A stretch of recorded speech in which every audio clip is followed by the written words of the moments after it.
What's up? What's happening? Welcome in. It's the Hoffman Show. We're on the Team 980. We're always live as well on the free Odyssey app. We're streaming live on YouTube too at the Team 980. Back in studio today after our field trip yesterday to Capital One Arena for the WNBA Draft. Just fantastic to have Christy Winter-Scott on set with us the entire show yesterday, talking talking NBA.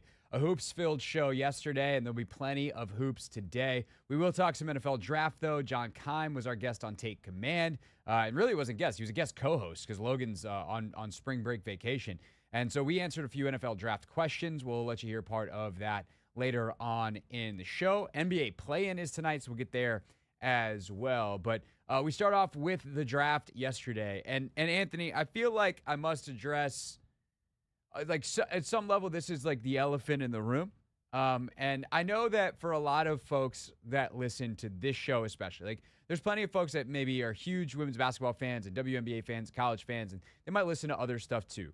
But there's a lot of casual sports fans. We are a broadcast, right? Broadcast means broad, audience, big, wide, all sports fans. And that your window, perhaps, into the women's basketball world is through this show. And I am someone who maybe the enthusiasm that I have that is genuine, that is just comes from the fact that I've been covering women's basketball, been around it for a long time. For those that don't know, basically that started, I went to games, both whatever as a fan in high school, but more so in college. The first college I went to was Middle Tennessee State, and our women's team was better than our men's team. So going to the women's games was way better. And it was like, hey, if I'm going to follow a team that's going to go far, it's going to be this women's team. And they have this woman who's leading the NCAA in scoring. And turns out a lot of years later, she's still in the WNBA and is one of my best friends in Alicia Clark. But that's how I really kind of got started in the women's basketball space and, get to Syracuse and the radio station I'm working for as the play-by-play for the women's game. So still continue to follow it and just on down the list of following the sport for a long time. But I realize with that if you're someone who is more casual into the WNBA, maybe has gotten into it the last couple of years because we've been talking about it on this show and we've piqued your interest, or obviously many more people, probably the Caitlin Clark phenomenon, that I might have gotten some people's hopes up about Paige Bueckers coming to D.C. And what I would simply tell you is I got told by a lot of people that know a lot of stuff, and even yesterday going into the show, I was like, do we still think this could happen? And someone was like, yeah, I still kind of think it might. And for whatever reason, Paige Bueckers has fully embraced Dallas. And it was always a long shot. One, she had to really pull a lever that nobody had ever really pulled before, certainly in this league, and few have ever pulled in any league, like the Eli Manning lever, if you will, the John Elway lever, to say we're not going to that place. We're going to force our way somewhere else. And there just wasn't a lot of time to do it and try to do it with any tact. And the truth is, by the end of it, I don't know that she even had any desire to do it, because she might have seen enough improvement from Dallas as an organization that they put themselves in a good place that she wanted to go there. But I feel like if I don't at least acknowledge the fact that didn't happen and say, I'm sorry if I got anyone's hopes up, and that includes my own hopes of Paige Bueckers coming to D.C., where I do think, had that happened, that Bueckers would have wound up here, because there's no one, unless she wanted to also go to Seattle, and Seattle was willing to swap 1 and 2, and Dallas was like, sick, we'll take Dominique Malonga, that'll be fine, and, another draft pick player, whatever else you want in the trade. D.C. definitely had the best package of picks and players available. I think that I would be disingenuous if I didn't acknowledge the I'm sorry if I got your hopes up. It was not something I was ever in control of. I was telling you what I heard, and that doesn't mean that that stuff wasn't real. It just never got to a breaking point. And so darn, they got 3 really good players that are amazing people and are going to be really fun to cover and really fun to watch. And what a consolation prize for not getting Paige Bueckers. Well, Craig, you got my hopes up. I'm so sorry about that, Anthony. No, you're not. No, I am. I feel bad. And I think you know me, certainly, you know me really well, because we're good buds and have been working together for almost 3 full years. We're coming up on year 4 of this show in June. Uh-huh. It's crazy. We're almost 3 full years in, and it'll be starting year 4. By the way, I was thinking about this the other day. Have you been keeping a folder of anniversary moments, like when we go back and do our yearly retrospective? We were gonna do that this year. Is that folder just sitting empty? It has stuff in it. What's the last thing in it? Now I gotta go do some research real quick. Yeah, it's not gonna take that long. It's not. It shouldn't, unless it's been so long that you don't remember where the folder is. Which Well, is that I'm too. definitely a little afraid of. What's the last time we added, hey, we're going to do a better job in 2024-25, year 3 of the show, of keeping our best memories? What's the name of it? I don't know. You created it. I gotta find it. That's not promising. Might as well if you have favorite memories of the show. Actually, it's titled Anniversaries, though. Oh, what's the last thing we put in it? Interview of the year, Jolie. Oh, yeah, that was good. Last year in July. A couple of days after, our anniversary. Yeah. You wanted more? Yeah, have we done anything since July? With Marvin in there. Yeah, but Marvin was really it was last year.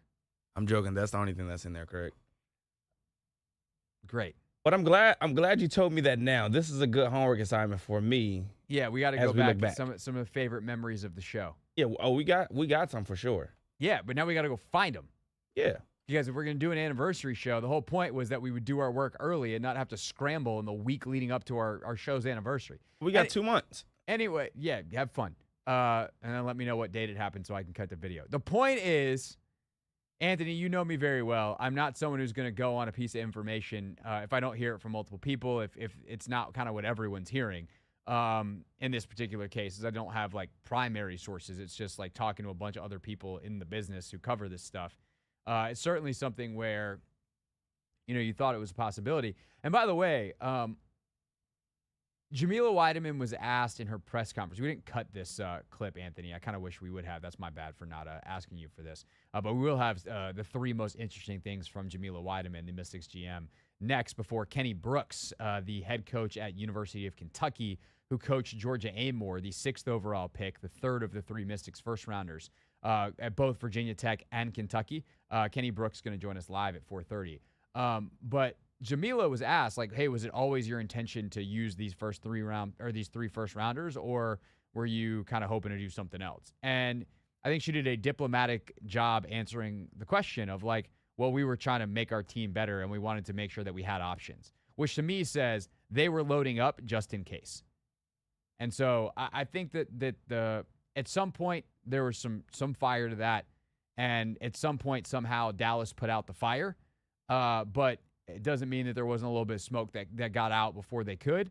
And who knows if we'll ever know. I would hope at some point Paige is asked about it, and maybe it's far enough removed that there's real honesty and transparency there. I'm assuming last night, if she was asked about it at all, it was just I'm just excited to be the first pick and go to Dallas, and I can't wait to meet my teammates and compete, which is like fine. But I would love to know more into that and how that went down. But probably not going to learn that today. What we can learn is about the players the Mystics did get. Sonia Citron, 3rd pick overall, guard out of Notre Dame. 4th was Kiki Iriafen, the USC/Stanford forward. And then Georgia Amoore, kind of a surprise at 6. What do they all have in common? Jamila Weideman, the Mystics GM, tells you next on the Team 980.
It's the Hoffman Show. We're on the Team 980, always live as well on the free Odyssey app, streaming live on YouTube too at the Team 980. Last night, WNBA Draft, Mystics had 3 of the top 6 picks.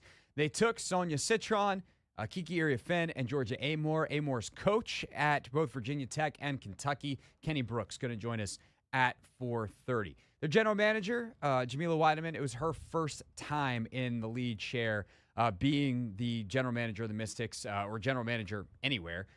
Totally new deal for her. And she, of course, talked about it all after the draft. So last night, they take these 3 players. They also get 2 more later in the draft. We typically don't talk about later round picks as much in the WNBA for the simple reason that last year, only 3 of the second round picks or later were ultimately on rosters, the rosters of the team that drafted them at the very least. A couple, signed hardship contracts or whatever later in the year. But there's a chance, for instance, Lucy Olson, who is the Mystics' next pick in the second round, she could certainly make this team. Washington has the roster spots available, and she's a more veteran player, played at Villanova and then at Iowa. Really, really talented scorer. So could she come in and be a bench player who can fill it up a little bit? Sure. There's absolutely room for her on this roster. But typically you just focus on the first rounders because those are the players that are going to wind up in the league. And then hopefully some of them are able to make an impact as rookies. But in such a small league, now just 156 players, it's really, really hard to make an impact as a young player in this league because the tightness of and the concentration of talent is just so severe. Because you were talking about not 450 roster spots like in the NBA, but 156 in previous to this year for a long time, just 144. So what were they looking for in this draft? What was the approach? Here is Mystics general manager Jamila Weideman last night on that. Yeah, I think the strategy was to make us better now and to make us better later. And so we went into a draft where we felt like there were some players. I think we were looking for that kind of competitive core in the folks that we were targeting. I think the other quality that I would say, and I think you'll see this right away out of everybody that we picked, is just a kind of explosiveness and a speed on the court. I think as Coach Johnson has shared previously, we're looking to play a very quick game, and I think we've got some folks that can help us run, and I think they complement our existing core incredibly. I think that is, hearing that makes a lot of sense when you look at their picks. Amoore is a point guard who can just get out and run, has range, has a finishing ability. Even though she's only 5'6", her floater game, last shot notwithstanding of her college career, which is a floater that missed. Floater game's pretty good. And she's a terrific passer, very, very good at finding others. But that pace certainly is kind of a trademark of her game. Sonia Citron is a phenomenal athlete, can definitely get out and run the wing, finish, can space the floor, shoot it, can handle, can rebound. So an all-around player. And then Iriafen is a fantastic athlete as well. And so you think about speed and pace and size, length. If you want to be a team that plays with pace and gets out and run, you have to get stops in the first place.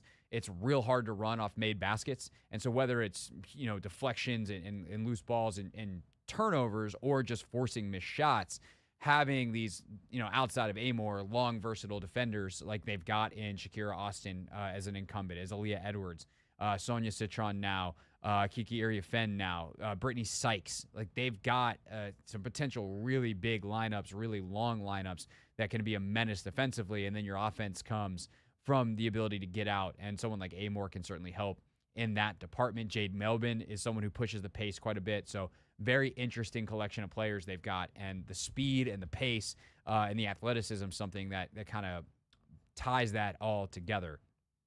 And then more specifically, for these 3 first-rounders, Weideman talked about what they bring to the table. I think there's going to be just really an explosive dynamism to this group. We've got in each of them, just like I said, just a real motor. I think they walk in the door and you can just feel their energy instantly. Kiki, when she was at Stanford, saw it at USC. Obviously, in Georgia Amoore, wherever she goes, she's just a bundle of energy and just manages to pick the level of the game up. And I think Sonia Citron just does everything and is happy to do everything, quietly. We think she's pretty loud in the way that she moves, and the versatility and the range in her game is really exciting. That is one of my all-time favorite quotes about a player in the history of executives and scouts talking about players. She just does things quietly, but we think it's pretty loud. Talking about Sonia Citron, the third overall pick for the Mystics in this draft. And it's something that Christy Winter-Scott said yesterday with us when she talked about Sonia's game and calling those games the Notre Dame games for Fox or for ESPN or for Big Ten Network, where she at times would just be like, hey, we got to talk about Citron more. Like this girl is dominating this game. But because Olivia Miles or Hannah Hidalgo or some of the other great players they had would, be a little flashier or may have made a play like a Hidalgo pass, for instance, to get Citron a layup. But like Citron is just always in the right place, always running the floor, always making the deflection. And so maybe she doesn't come up with the steal, but she makes the deflect. Like she takes charges. Like she does all the stuff that helps you win, and she is just constantly helping push you forward towards winning basketball. And somehow it slips through the cracks. I think of players, obviously this guy's had some loud moments in his career, but like Drew Holiday is that kind of player where you're just like, he just does stuff all the time, and he's always on winning teams. Derek White probably even more so than Holiday. Just like coaches know, teammates know, opponents know, but sometimes it's easy to have the basic stuff that he does until he makes some splashy play. Like Derek White, it's blocks a lot of time. Holiday's had so many signature steals over the years. But the play in, play out, possession in, possession out, winning stuff that those guys do tends to kind of go under the radar. And Citron is absolutely that kind of player who just is going to make life difficult and force misses for the opposing team's best player. Obviously, it's going to be challenging the rookie year being that level defender in the W, but we'll see. It's just one of my favorites. And then, Amoore talking about the energy she brings to everything. We'll talk to Kenny Brooks, again, her college coach, about that in just a few minutes. But when it comes to Kiki Iriafen, it's super interesting because I think a lot of people had her going into the year as the potential number 2 pick behind Beckers. Obviously, Dominique Malanga, this 19-year-old French phenom, emerges as a real possibility and ultimately winds up going second to Seattle, and her ceiling feels unlimited in terms of what she can do. It's 6'6" with a 7-foot wingspan, range shooting, ball handling ability, passing ability, vision, mid-range. Like, she can do everything. So that's going to be fun. But Iriafen was, I think, the next player up for a lot of people. And ultimately she goes fourth, like third, fourth, who cares between the two Mystics picks. There's no real delineation there.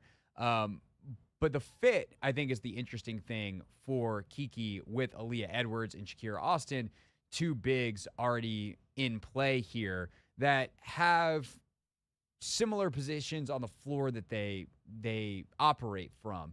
And in fact, there was one general manager who told Sabrina Merchant of The Athletic, or Ben Pickman of The Athletic, I can't remember, it was one of them mentioned this on their show, recapping the draft today, where Aaliyah Edwards was actually a comp for Iriafen for them.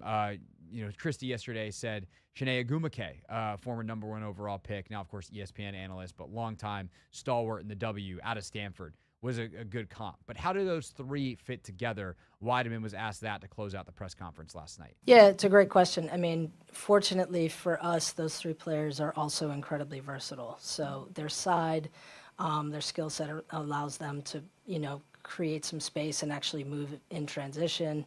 They complement one another really well. So I anticipate, to your point, you've got some great mid-range game. Obviously, Leah, can take the ball further out. You've got, in Kira, somebody that can break down defenses from the perimeter. And so I think, our hope is that for each of them, that their range of skills is going to be showcased. I think it's such a great point because while Aaliyah Edwards is not like a three-point shooting extraordinaire, she can't shoot the three.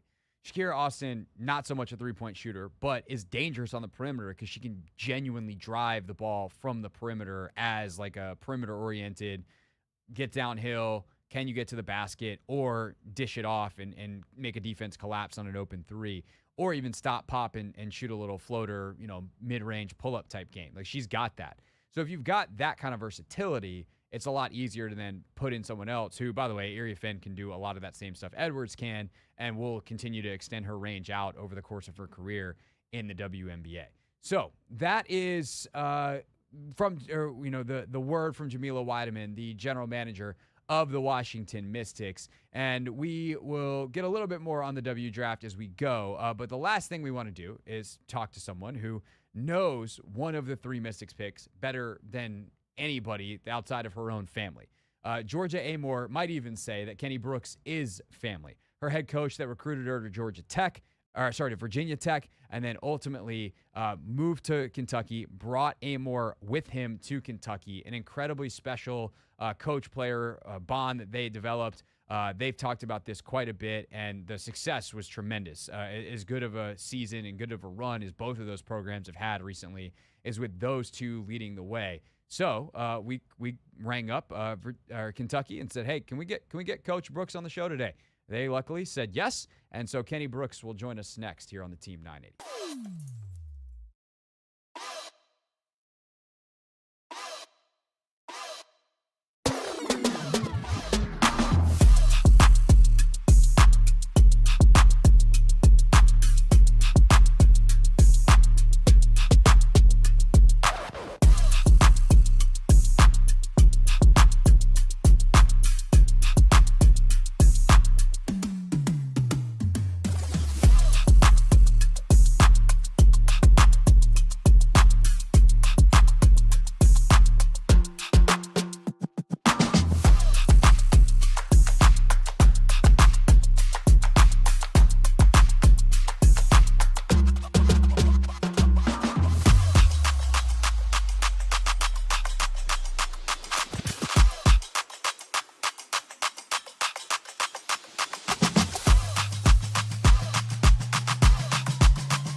the Hoffman Show. We're on the Team 980, always live as well on the free Odyssey app. Streaming live on YouTube, too, at the Team 980. Of course, Craig Hoffman with you, and we will share with you coming up at 5 o'clock some of our conversation during our live WNBA Draft show last night with Mystics play-by-play announcer Megan McPeak. Megan joined us right after the Mystics selected Georgia Amoore, 6th overall.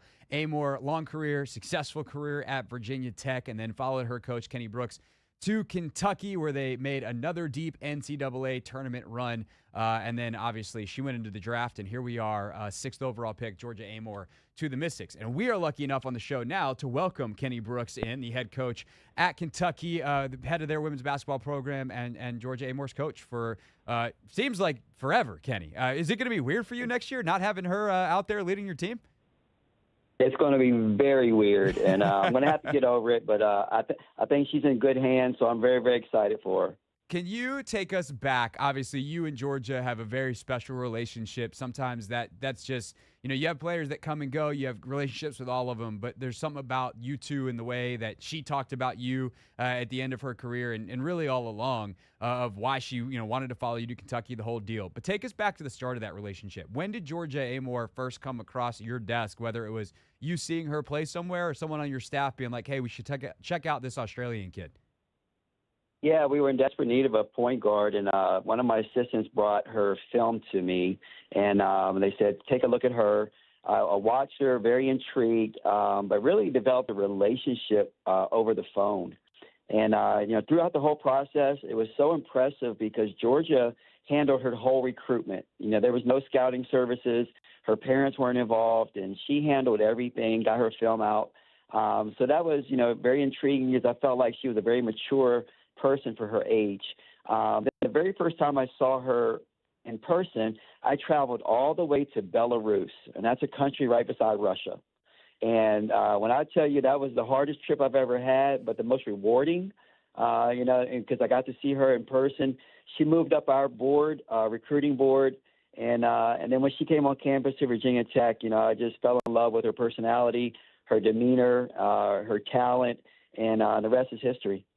Can you describe for us like who she is as a person? What works so well? I mean, every coach dreams of having their point guard be the extension of them on the floor. What is it about her as a basketball player, her basketball character, but also just her human character that works so well for you two? Well, first and foremost, she's a great human being. As good as a basketball player as she is, she's a 10-time better human being. She's a very, very hard-working player. She leads by example. So when you have your best player who's the first one in the gym, last one to leave, always winning the sprints, always having a great attitude in practice, everyone else is going to follow suit. And then she's the most humble superstar that I've ever been around. She hasn't met a stranger. She wants to make everyone feel comfortable, feel good about themselves, whether they're in the program or, on the outskirts of the program, with support staff or anybody, fans. And that's one of the things that, the Mystics are getting. She's going to bring that fan base in because she's so approachable. And she's going to make you fall in love with her, not only the way she plays, but she's so approachable in any aspect. And that's what's made my programs, great. People have fallen in love with our programs, whether it was at Virginia Tech or here at Kentucky. And she's a big part of it because she's a very humble superstar. And she's going to sign the autographs. She's going to be inspiration to a lot of people. And that's really what made my programs very, very successful over the last 5 years.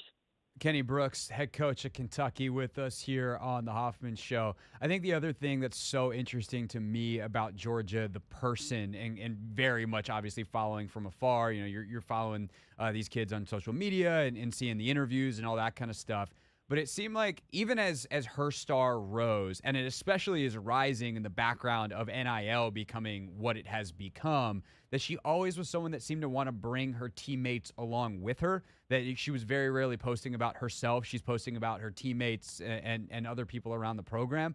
Was that something that you think just came natural to her? Was it something that you talked about with her in conversations about leadership? Where does that selflessness, I guess is the word I'll use, come from?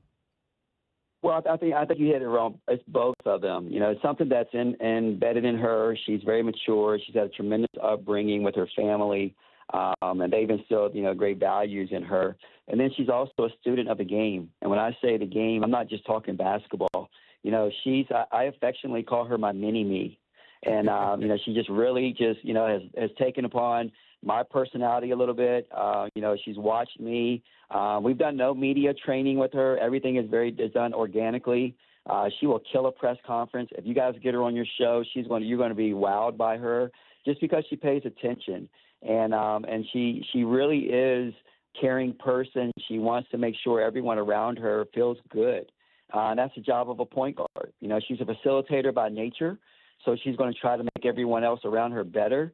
But she carries that with her throughout life. And, whether she's talking to someone that cleans the building, someone who washes the uniforms, she's going to try to make everyone feel very, very important because she's a special person.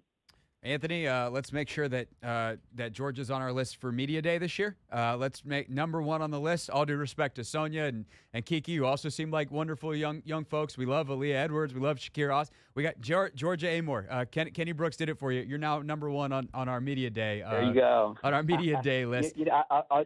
I'll give you a quick story. ESPN came here to do a live sports center, and our men were playing Tennessee, and they brought her down on the floor. And the host was asking her questions while he was throwing her passes and she was shooting the basketball. And not only was she crushing the questions, she made 19 out of 20 shots while doing it. And that's just how cool and calm she is under pressure. And it made me so nervous because I had to follow her, and I was like, how am I going to follow that? But that's just the type of person she is. And Washington They not only got a great point guard, they got a great person, and they got a great person that's going to help the fan base grow and grow and grow. Did they make you shoot it too, Kenny, or did they just be like, you coach, you sit right here? I made sure we did my segment in the locker room, so I didn't show off the pretty locker room. Yeah, you didn't want to show her up and make 20 out of 20. Obviously, that's what that was about. Yeah, there you go. Kenny Brooks, head coach of Kentucky, with us for another few minutes here, talking about his now former point guard, Georgia Amoore, new Mystics draftee, number 6 overall. We talked now for, 8 minutes, Kenny, about who she is as a person. Who is she as a player? What's the scouting report on Georgia Amoore? Well, let me correct you first. She will always be my point guard. Fair enough. Just in a different manner. Fair enough. Yeah, just in a different manner. Yeah, for no, sure. She's special. She's a terrific basketball player. But like I said before, she's a facilitator by nature. So she's one of the best passing players I've ever seen. Some of the ways that she can get a basketball to her teammates in the right pocket at the right time, it will wow you. She's a terrific player. So many people want to judge her height first. If you do that, you're totally missing the boat, because if you're going to measure her height, you need to measure her heart, because she has the biggest heart that I've ever seen. She's a tremendous competitor. When she walks out onto the floor, it doesn't matter who is out there. She thinks she's the best player, and then it's just a matter of her going out and executing and proving that she's the best player. And she's taken us, when we were at Virginia Tech, when I inherited that program, we were in last place in the ACC. And we got to the point with her leadership, she took us to an ACC championship, 2 of them, and a Final Four appearance. And this is this little kid from Ballarat, Australia, who no one had ever heard of, but she believed in herself so much, and she's going to believe in her teammates. And there's nothing that she feels like she can't conquer. And she's made me a better coach. And I hope that I've made her a better player. But we were a great team because we really pushed each other. And this year, when we came to Kentucky, it was probably the best thing for her. I know a lot of Hokies won't want to hear that, but she stepped out of the shadows of Elizabeth Kitley. She had to lead a brand-new basketball team and a team that she knew nothing about. And I think that's going to pay dividends for her as she walks into Washington not knowing many players, although she's very familiar with Sonia, Citron. And for me, I can't be more excited, because before the draft last night, I told Sonia, I said, you are my favorite player other than Georgia Amoore. And it would be great if you guys got to play together. And so when Georgia got called and, to play, I think I was probably the most excited person in the building, because now I get to go see 2 of my favorite players play a lot. Well, first of all, Kenny, if you're up in the area and you're coming here to see them, you better let us know now. Now that we've become best buds here in the last 10 minutes, you got you tell stories and all this kind of stuff on the show. But I was actually going to wrap this up asking about Sonia, because you would have played her in the ACC when she was at Notre Dame, and obviously all these players. I'm sure I could ask you about Kiki, and you'd have a file on her too. But with our last minute here, give us the scouting report on Sonia Citron, the person, the player, and why you enjoy her game and her so much. She is a silent assassin. She's going to go out, and she always makes the right play on both ends of the floor. She has great length, for a guard. Her and Georgia, they're going to be out there playing, and you're not going to know if they're up 20 or down 20 because they're just so even-keeled, which is a gift that they both have. And they guarded each other. They really battled against each other. They're fierce competitors.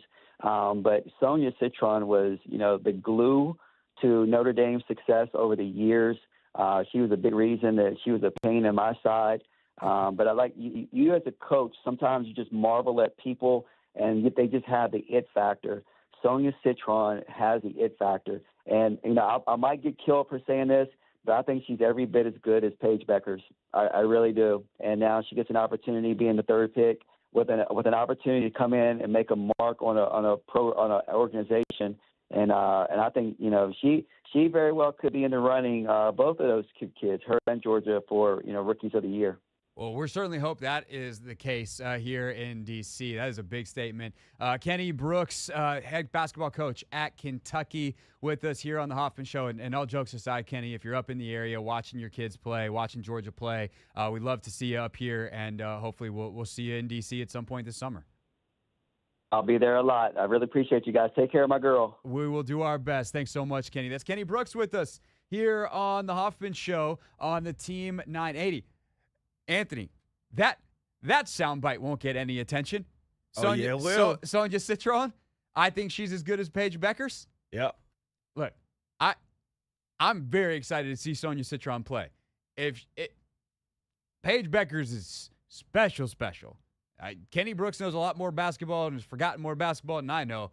But man, if they have similar careers, I think the Washington Mystics are going to be very, very, very excited about that. Again, thanks to University of Kentucky and their athletic department for hooking us up with Coach Brooks, and for Kenny for giving us the time. And who knows, I guess if he's at a game this summer and we're broadcasting live, maybe we'll have Coach Brooks on set with us. That'd be a good time. So we'll see if we can get that squared away this summer. As for the here and now, we like to ask the question on Tuesdays, what else happened this weekend? We typically have one big story that we tackle on Monday. Yesterday it was the WNBA Draft, but all kinds of stuff happened over the weekend all across the world of sports. We haven't had a chance to even talk about the Rory McIlroy story, him winning the Masters, how it went down, pretty crazy. So we'll touch on that before we return to the W Draft one final time in the show. Some of our chat with Megan McPeak coming up, the Mystics play-by-play broadcaster who joined us live last night during our live stream. Her reactions to the Mystics' 3 first-rounders. We'll discuss with Megan at 5 o'clock. And then John Keim joins us, Take Command Style, at 5:30 here on the Team 980.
Megan McPeak, Mystics play-by-play announcer, joins us 5 o'clock. John Keim, 5:30. We go around the NFL at 6 here on the Team 980. Right now, though, we take a look at what else happened this weekend. A Tuesday tradition brought to you by Anthony.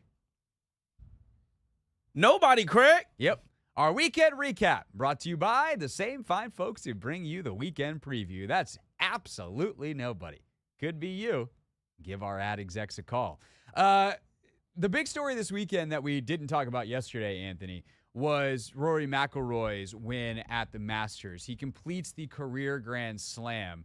And I had the NBA basketball on in part because I was flipping a little bit early in the afternoon.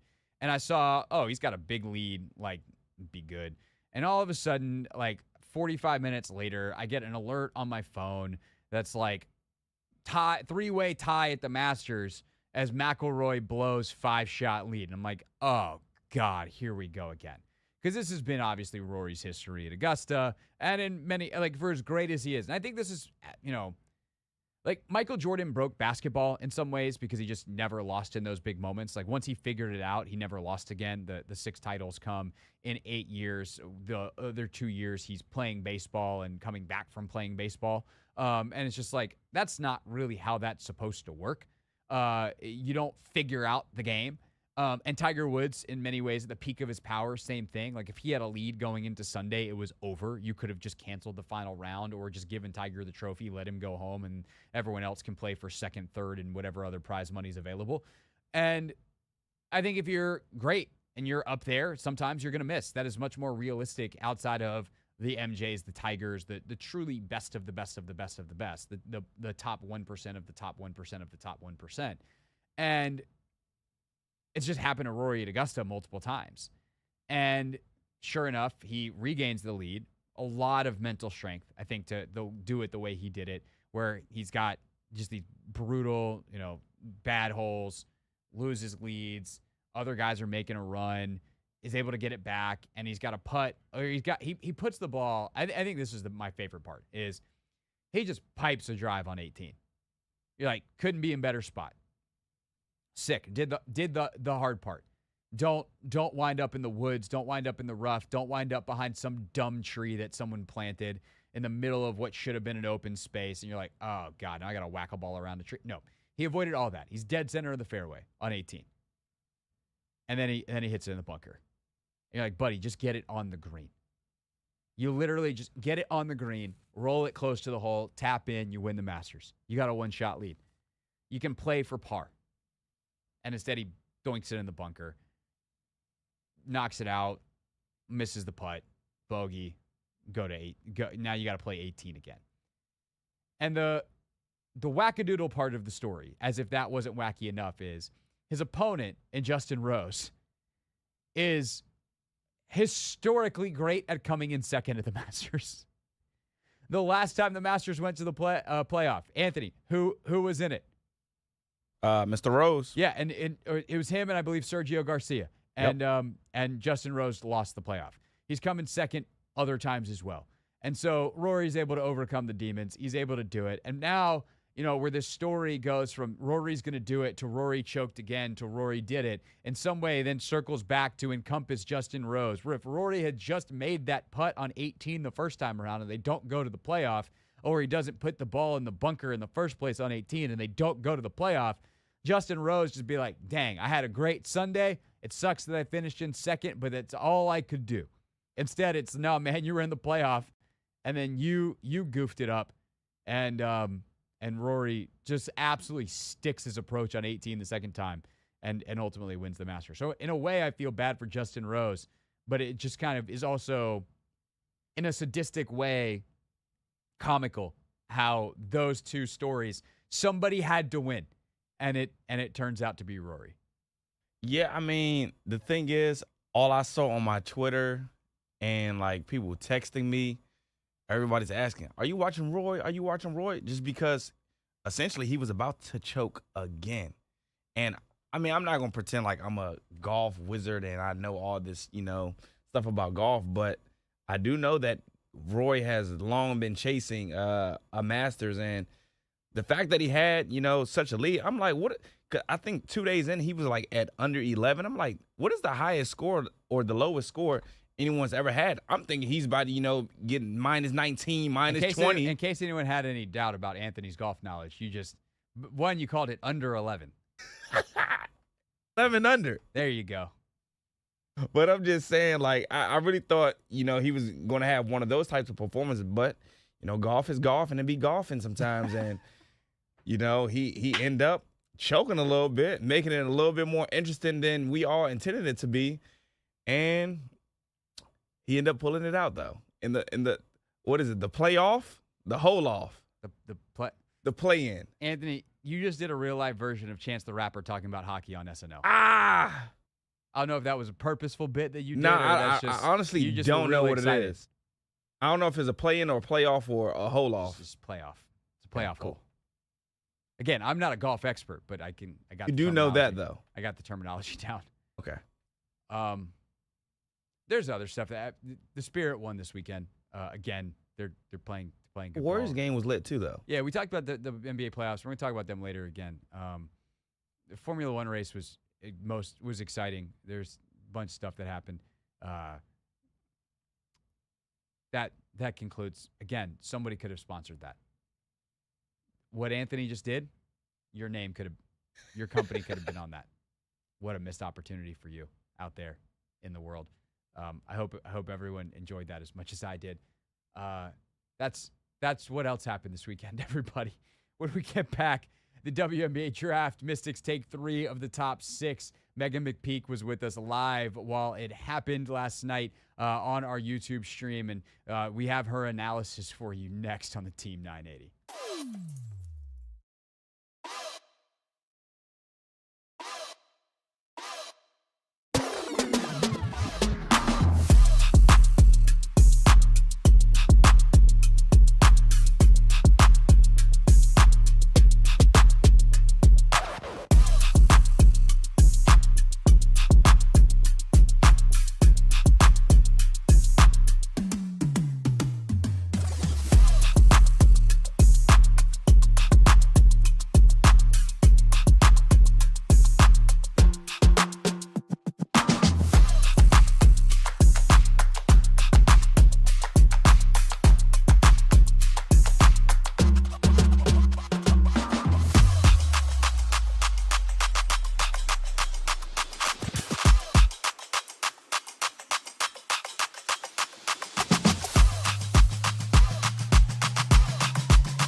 Hoffman Show. We're on the Team 980, always live as well on the free Odyssey app and live on YouTube at the Team 980, where if you're not subscribed to our channel, you just might miss some of what we're doing. The radio show is 4 to 7 every single day, but the sports news is not confined to that, and certainly live event coverage is not confined to that. So last night, after we got done on the air from Capital One Arena, we gave ourselves about a half hour to recoup, eat some food, thanks to the Mystics and for feeding us. And then we went right back to the same exact microphones, the same exact cameras, the same exact everything, and hit play again, this time just on the internet. We did a live show, co-streamed on my women's sports YouTube page, Hoffman W Sports. So if you're watching live on YouTube now, you might see a change in the graphics because we use the old W Sports imaging on that. But we did a live show to accompany the WNBA Draft. We might do similar things in the future for the NBA Draft, for the NFL Draft. Of course, for the NFL Draft, we will have a live show on the radio. So we'll probably just let Linnell and company handle that. Toby, Denton, they'll be in between the 2 days with Linnell for that. But you never know when we might show up. So the old subscribe button, it's your friend. Give yourself the option to get notified. Say, hey, your old friends at the Team 980, they're live talking about the sports that you want to hear about right now. And luckily for us last night, we weren't alone. Megan McPeak, the play-by-play voice of the Mystics, of course you know her as the sideline reporter for the Wizards as well, joined us on set for basically the back half of our show. She actually sat down right as the Mystics were selecting Georgia Amoore, but we started off our conversation talking about Sonia Citron, the 3rd overall pick, and then went from there. This is just part of the conversation. Full thing, again, is on YouTube if you want to go to the live tab and rewatch any of last night's coverage. But we thought this was the best compact piece of analysis from last night on why Sonia Citron, why Kiki Iriafen, why Georgia Amoore, and what it means for the Mystics in the bigger picture. That's today's Not My Beat. To the story from the perspective of someone who's the You are live. This just in. I beat. think what they do build not just this season and next season, but you're thinking of sustainability. Right. And that's a big thing coming in that Jamila and Sydney saw from the roster construction standpoint, and then as well too from putting the team together on the floor and how they were going to play the coaching standpoint. I think when you look at Sonia, she just brings more than one factor. She's not just a ball handler. And also you think that you had to somehow, in some way, fill the void that you have with Ariel Atkins in moving to get these picks to Chicago, 3-and-D type of player who really just over the course of her 7 years in Washington built a really strong resume and career. And I think right off the bat, get that from the way she can shoot the ball off the dribble, but she also is such a very fierce. She's not someone that you can just walk over. So I think that's going to be a really great for. And also you think of the fact you have a Brittany Sykes who's a long and lengthy defender. Yeah. Now you've got a little bit more help as well too. When you made that move for Atkins, you didn't necessarily know what it would look like, how the come back with not knowing 100% who declaring for the draft this summer. Now an idea of what that could look like and Citron potentially playing together. You've got a nice little defensive backcourt there. For sure. And we were talking through it after the pick. Kind of this Ariel Atkins starter left in my mind. And, of course, for the timelines, like Ariel deserves to go somewhere where she can be competing sooner than I think the Six are looking to, just because they're resetting a lot of things, new front office, new coaching staff, all that. That's like, I mean, they finished 9th this year. It's not like this team can't compete in the way the W sure too. We're seeing if, especially a player like Amoore, like the point guard in the league as a rookie is tough, but she is a player, how much that played into it. It's something that we'll hear a little bit more about over the next days as the draft picks are introduced and Jamila and Sydney to it more. But I totally agree with Citron and kind of where she fits. It doesn't matter what else they do. And that's something that I and I are going to talk about here in a second, is kind of the larger context of this entire draft and how this league is going to be reshaping itself over the next year. I don't know if she's the only player left and you rebuild with 11 new players. Sonia Citron will fit any roster. And not that I'm wishing very total. Obviously, Six are going to have some players, no matter what. They've got them on rookie contracts. All the vets will be changing around, but it doesn't matter who comes in, who you recruit in free agency, who you trade for. Citron player that fits with. And I kind of wonder, even before Olivia Miles went back, before we knew who was going to be in this draft, with one of those two picks, I feel like Citron probably was targeted all along. Well, you also look at the fact there's a reason why Citron was on all of the mock drafts. Like she was always, when you look, she was always in the top 5 or 6. I don't recall seeing a mock draft last month that had her lower than maybe a 6 or a 7. So that says a lot of she is, I think, not just as a, because also to keep in mind, our pro athletes, one's been, you're looking at the type of character, and I know that's something that this front office is truly looking at and really takes to heart is, okay, yes, we want to make sure we get the right player fits with the available players draft board. We want to make sure that we're putting the right people together with this roster, because as you think about the time you spend on 40 games, 4 minutes, that's a small portion of what these truly are. You think of the dinners, if your team's doing any funding, they spend so much together in these 4.5 months that you have to also worry about the type of person you're bringing in. Yep. So I think that's another aspect why Citron was a focal point for the mock drafts. For just to keep everybody up to date here, Anissa Morrow, the 7th pick in the draft, she goes to the forward out of LSU. Question, Megan. We saw the tweets from Iriafen about how, absolutely rooting for Paige. Will Elite out of UConn be able to welcome Sonia Citron onto her team? I mean, this is Notre Dame rivalry. I feel like, Jamila, what are you doing? That's going to be now you've got Iriafen, Aaliyah, Sonia on one team. Don't forget Big Mama Steph's there. They're ready to go back up on that. Exactly. There's a lot of moving parts here. And that matchup with Mystics and the Wings as of late, in the last couple, I would say probably last three seasons, has been a really matchup, a really fiery matchup, if you will. So now you add in more Irish, more Huskies. You get a Husky and an Irish in walk to a bar, Yeah. Anything happen. We know what happens there. It's the Irish bars. I think, though, back to absolutely analogy land that I would have led us into.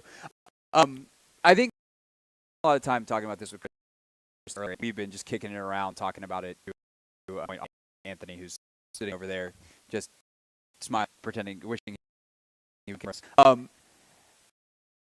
Think of the larger context of this fascinating.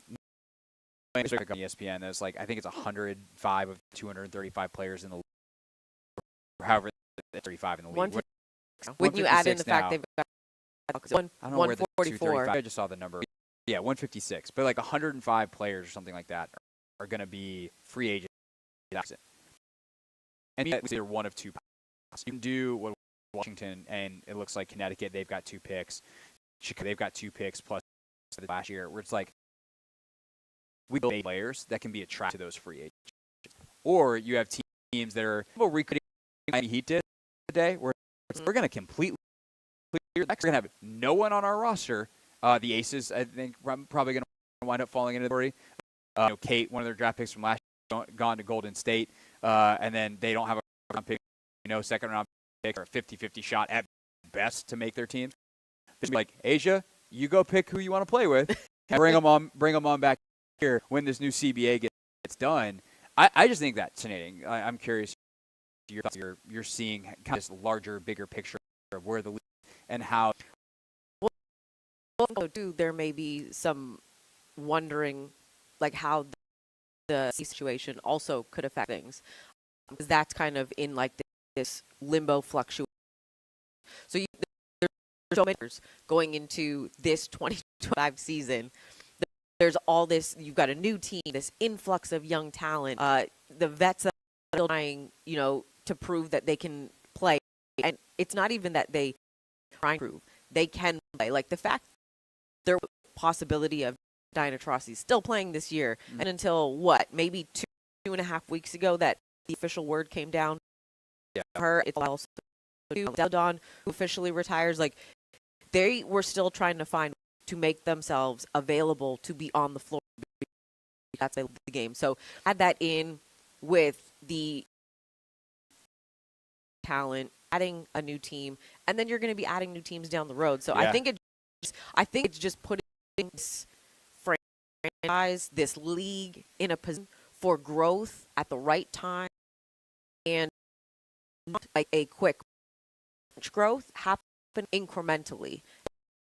Really, what has been impressive and what they can do to sustain. But like, I'm really excited to see what the Mystics then do with what they've got. You do have some vets still around. You have some young talent in Edward and Austin. Now you're adding some rookies. You think of they got Sonia and they got Kiki, Iriafen as well too. You think of what those two type of bring. I think of Kiki, like look at what she was able to do at Stanford. Such a great career at Stanford. You come back, you were like, you know what? Let's go one more time, and I'm gonna go to USC, and not for a situation with the injury to. Maybe they are a completely different situation in the national NCAA tournament versus we're in. I'm really excited to see what bring to this roster, how she fits alongside an Elise and a Shakira Austin. That can look well too, because she's such a versatile type of big.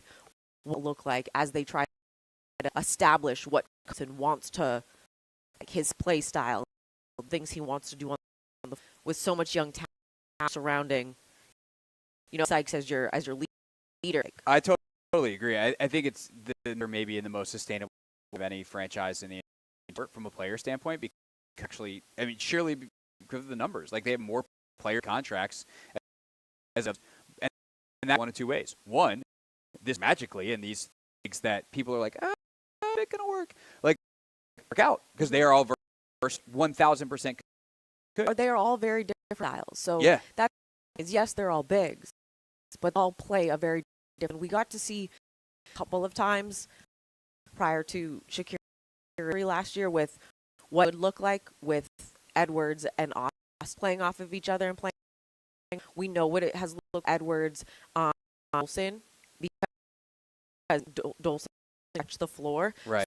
So another young, talented type of big, what do and how does it adjust, but also to not have more big. So when it happened last season, and it was happening to your big, it was very tough because who do you play? Then you've got a situation where it's just Steph, fortunately, because then Aaliyah add down. Yeah. So you've got players who do the deal. You've also got to think of like, okay, we need, as you mentioned, to sustain. That's a lot of. They also made that move today with Samuelson. I was very mindful, and I don't think I realize how mindful that was. As much as it's great to get a pick in the first round in sixth draft, you are mindful of what this means for Samuelson. You put her on a team that's for a championship, and she can impact that in a situation. But you all about yourself for the future this is trying to build. Wraps around nicely to the make is if it doesn't work and the fit is clunky, like you now have valuable assets in the league. Because let's say it doesn't work out, and I'll just say and it winds up being the odd player out. I don't think anyone's going to look. She's not a good player. She doesn't have a need for her, and so they make a trade. They're going to get a ton of, and she's on a old rookie contract, lost half of the new rookies, and I think that you like the value of player that can really help you win. I mean, I talked to Christy earlier. That's to Carly and so many. I mean, Carly had signed before last year a full season contract WNBA, and that was her 14th, I believe, is the number tracked. I should have double checked my notes from Media Day last year, but 14th contract in 1 year in Washington. She turned herself into someone that got flipped for a first round pick. That tells you how valuable some of these skill sets are, some of these are, and what can provide. And again, you hope that play out because especially when I love Shakira. Like the person, I don't want to see, but if she does, there's going to be a massive return that's going to help the franchise long term. And unfortunately, that's just kind of how this business works. Either path themselves up with some flex here, no matter how the league turns. And we have no idea how this league is going to turn yet. Right. I think that's the interesting about what front offices, and not just in the W, but in sports period, have to balance. They have to do sense of we want to prepare ourselves for and what we're trying to build, but as well too, should what we build not work, we have a way to, and pivot in a positive way versus we do it for the now. That's all we care about. It doesn't work out, and then we're sitting here. Oh, snap! How do we fix this? And we can't get rid of contracts or players.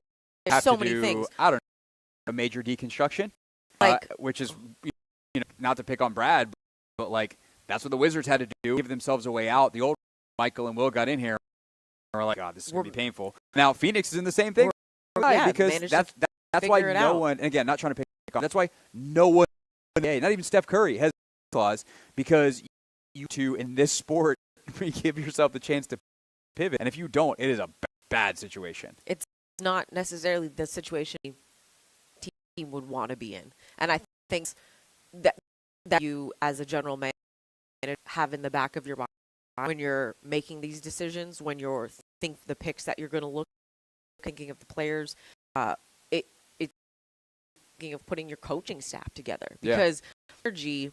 I go back to the press conference and the Mystics thing, by the way. I don't know, some girl named Megan.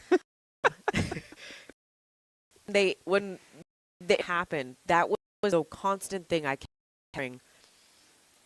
And was also you heard from Dawkins and Michael Winger.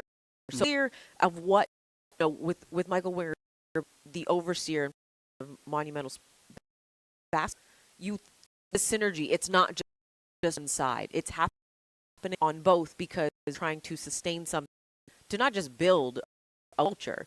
You're trying to also build that people want to watch, fans want to of, player agency want to be part of, draftees in the future.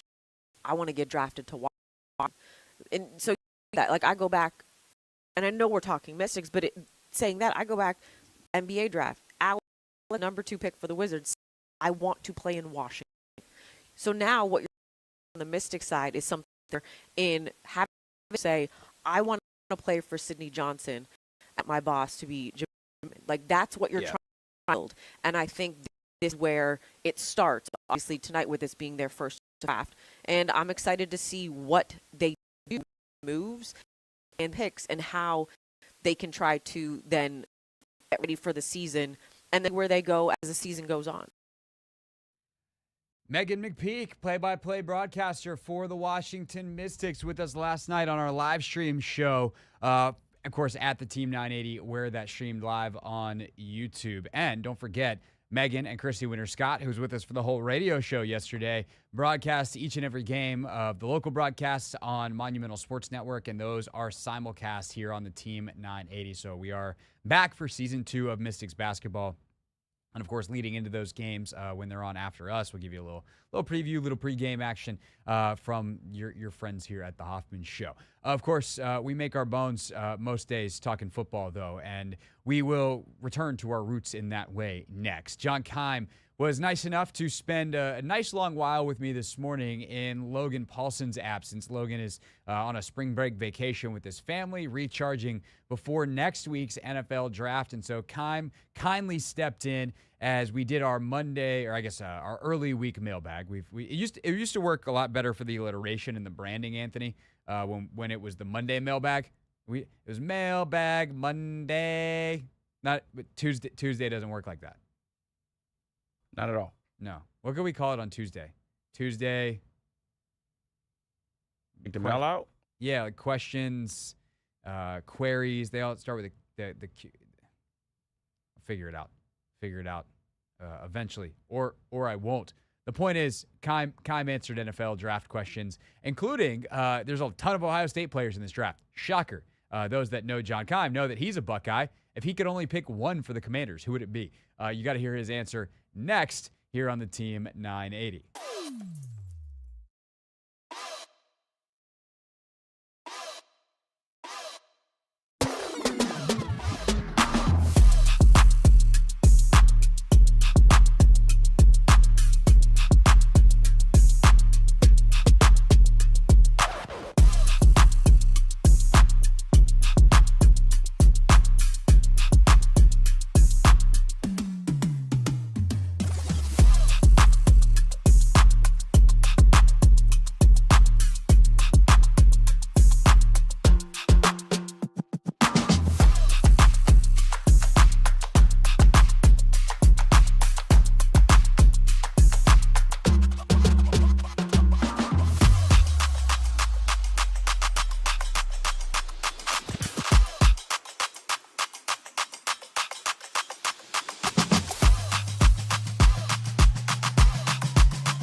It's Hoffman Show. We're on the Team 980, always live as well on the free Odyssey app, and we're brought to you by the Maryland Vehicle Theft Prevention Council.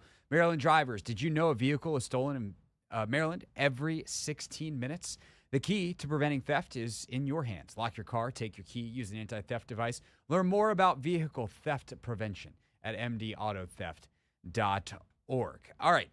We will go around the NFL coming up at 6 o'clock. Plenty of news. A very interesting Travis Hunter quote we'll get to. But today, a little Take Command snippet for you. John Keim and I answered your questions, mailbag style. Keim in for Logan, as Logan is on vacation. And don't forget, Thursday. I know everyone's waiting for this episode. Again, I don't know we've ever gotten more feedback on a guest, especially positive feedback, than we got on Jeremy Green, who joined us just a few weeks ago, breaking down the NFL draft. He's a draft analyst who's also hilariously funny, literally has a stand-up comedy background, and he is going to join us for a 7-round mock draft on Thursday. We'll make all of the Commanders' picks. As of now, that's 5, but who knows? We might make a couple of trades, so we'll see what comes up on the board then. But that is how we're going to roll on Thursday on Take Command. But today, John Keim joined us. We want to let you hear a couple of our draft-related questions, starting with one that was very specifically engineered for John Keim. Take Command Podcast, John Keim with today for the mailbag episode. Again, Jeremy Green will be with us, and then Logan will be back because the NFL draft is somehow next week. We're 9 days away from the first round, John, and so we got a bunch of questions, and we're going to dive in with your alma mater here. This is a giant specific question. Let's go. Could draft one of 8 prospects in this draft. Who would you want it to be? Well, that's a question from Tom. Okay, so this is I'm going to give you 2 names, but for a reason. Of course right? you are. No, of course you are. But he's trying to get multiple guys in the building, which you're up to. You well, can't what I fool would me. say, like the guy that I keep going back to is Travion Henderson. That would be my number one thought. Think of what he adds as a player is really good for what this team could use. Explosive really halfback. Explosive in the screen game. His ability to pass protect, his ability in space, he'd be not just a third down back, but that explosive of his game is really good for what they need. I think the best player from that group is Simmons, the tackle, and they need that left tackle. So that's why I say, like, before they got tons, I've said him, but I think what they need. The guy. I just don't think they're good. I don't. The first round I think would be a running back for me, and the second might be too low to get him. So, so then it's like, well, was PT, and I like he'd be good as well. I know they had interest. They talked to Denzel Burke, the corner, but I think JT would be after that. But Travion is the guy that I would pick. Yeah, JTT one to Ohio State. I don't know if you and Logan have talked about this. I don't be super high on either of those guys. Now, isn't necessarily Logan's 100% right. We'd love for Logan to be 100% right. Yeah, but there are other ends I look at before them, just for, and it's not. Listen, what Jack Sawyer did against Texas will be etched in my brain forever. And like those guys that are really good there, I do think there's some other defensive ends that I would look at and say, like, I think, okay, this is their production in college, but this is their potential NFL. And have they reached that? Like both those guys played for 4 years. Like they are what they are. There are other guys, Femi Ofadu from UCLA, who is very intriguing because he's a newbie at that spot, right? So like those kind of guys, I'd look at more. That's why I say like I go back to Henderson, period. And Judkins is, but Henderson, that's the go with that. I think both the running backs are interesting. I do think I'd be a hypocrite if I didn't say it, but considering an mock draft the other day on the radio, I wound up picking an Ohio State player in the first round, and it was Igbuka. So I can't believe that I forgot to mention him. But that guy's like he's like Terry McLaurin in terms of person, right? Yes. And he's God bless. I can't believe I forgot about him. I know I'm forgetting somebody. If they wind up drafting, delete this clip. That way he doesn't ever find it. Yeah. like that guy was tremendous. And I also think, and to the reason why, like this speaks to this, that to me, he's certainly not overlooked, but it's always been somebody else, right? Yes. Those many good receivers, there's always somebody else that was like, there's like, oh yeah. And they have Buka, who is really, really good. And I think he can play inside and out. He makes tough catches. He's not going to be the explosive guy, but he gets open. And, it's funny when you're looking at guys this is Puka Nacua for Rams. They took him because he got open. That know how to get open. Like that's the job in the NFL. Like you may have speed, you may have creating separation. You're not NFL. And I think Egbuka makes tough catches too. So yeah, let me revise. After it would be Egbuka. Don't think that's like bad. I think one of the edges falling is the best bet for Washington. You ultimately want, everyone's like, best player need. And I'm like, what you want is the best player available of your needs. That's A1, that how the board falls. And so in that way, or fall or whatever they like and believe in, because for whatever other people don't believe in that player, that's what you want to happen. There is I was the one making the pick away where to the Mecca of all the early, and you're looking at the best James Pierce, who I don't think wind up onward because of kind of inconsistent character stuff and all that kind of stuff is polite way to put it. Not get the commander tag, James Pierce Jr. Let's put it that way. And it Mecca Egbuka giant button, like some commander on it. If it's up to Adam Peters, I think that there's only a way where Egbuka is solo for them at 29, and I agree with you. I think one, he can fit anywhere. This is I forgot him. Last night, John, I was telling you before the show, I was doing all WNBA. Took this guard, Sonia Citron. It doesn't matter. You can play with literally anybody. It's not great at anything. A lot of things, basically. That just go forward. You can put her next to a shooter. You can do anything, and that's how I feel. Core. You could literally put any receiver room in the league, and to that extent, I think he's typical scheme agnostic, like my scheme agnostic, because he's so good. It'd be like Myles Garrett, and it'll work. I think in a different way, Emeka Egbuka is scheme agnostic. Certain things, and ask him to do. It just feels like he's good at everything. They've this kind of specialty weapon in Debo, and add him as a third. You can put Debo wherever you need to on any given line up, and the other sudden by Debo, whether it's inside or outside. Really, like is a guy to me for that's probably is Egbuka, but I think the Henderson answer to how he falls to 61. Well, because I keep thinking, like, for the first pick, that if it's not a D end, it'll probably be that it corner lock. So, like that. So I kind of took him off a little bit, just because though, then I don't think he's going to be like Egbuka for them in the second round at all. I think to your point too, like I want to stick on him because, again, I care, and he is like, if you said it's Egbuka and good blocker that I think McLaurin benefited well when you're like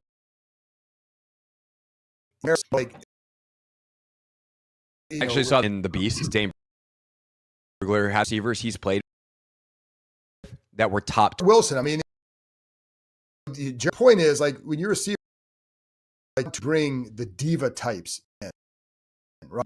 You're surrounded by that, and you makes a lot are, right? And like, you're not going to be, I don't think he's going to come in and like, hey, I'm like, give the ball. It's like, I'm going to do my job because that's what I did in college. And it's what got me here. And it's so tight. Like, how so if they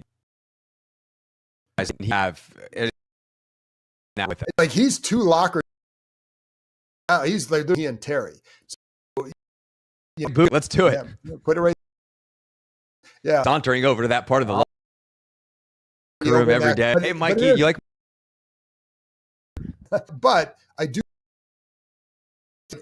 how he knowing how to be, but also feeling the kind of love in a player. Like, that is absolutely. I think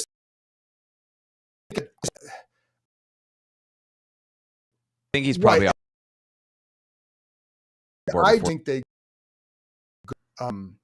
defense with that end or a corner, maybe even a safety. Like, get there, but playmaker.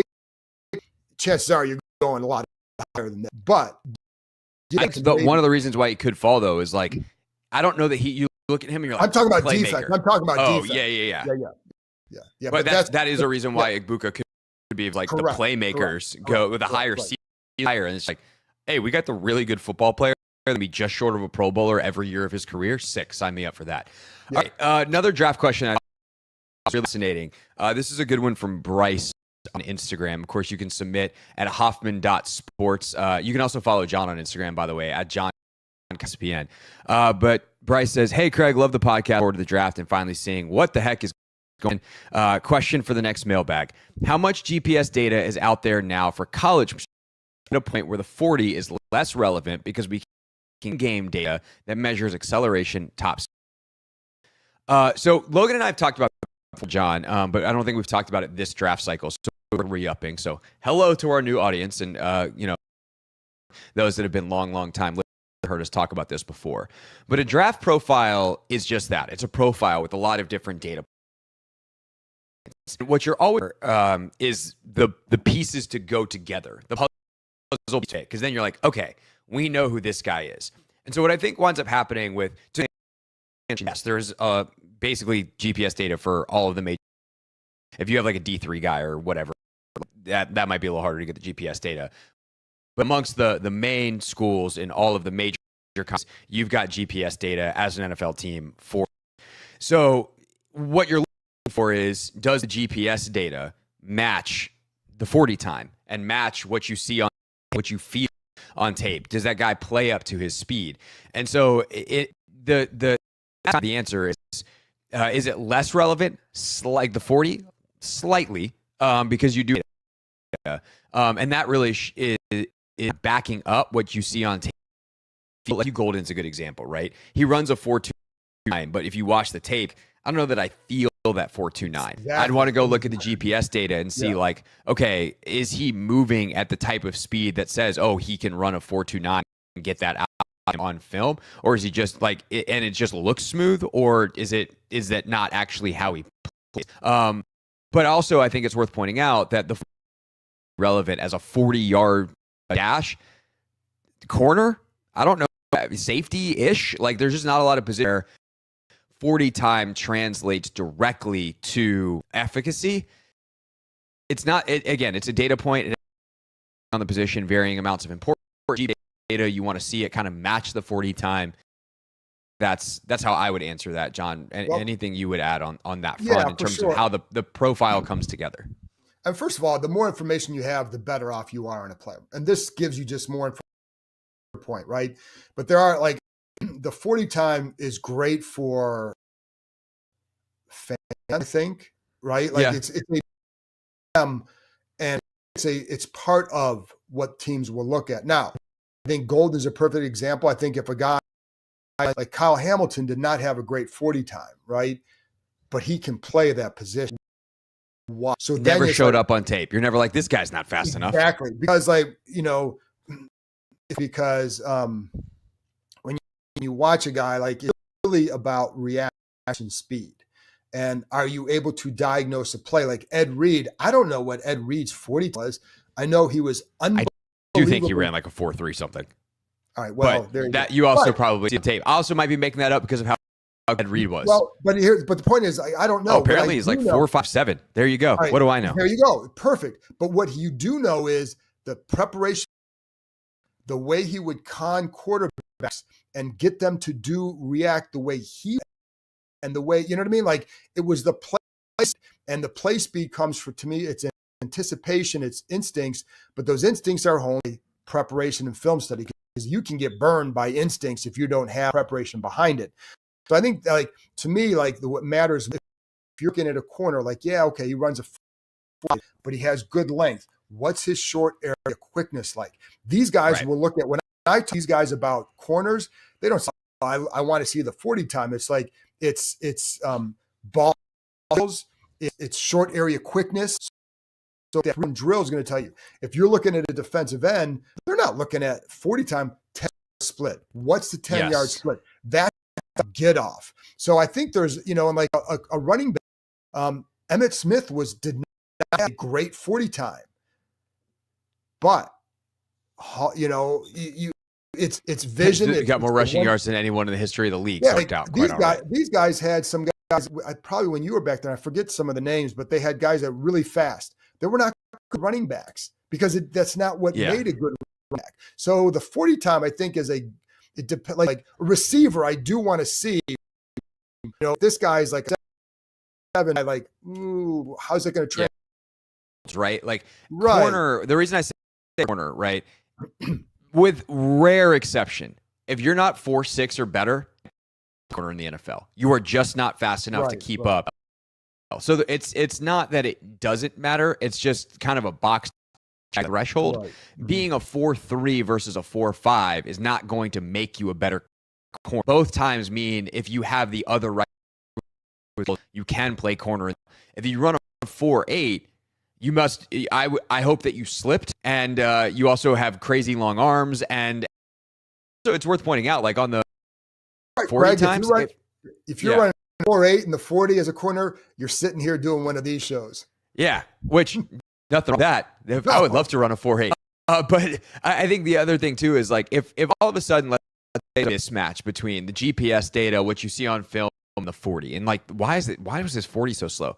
They'll go back and watch the 40 and be like, oh, because that guy absolutely stunk up his start. Clearly, his speed coach was like irate at him not paying attention and not applying the things.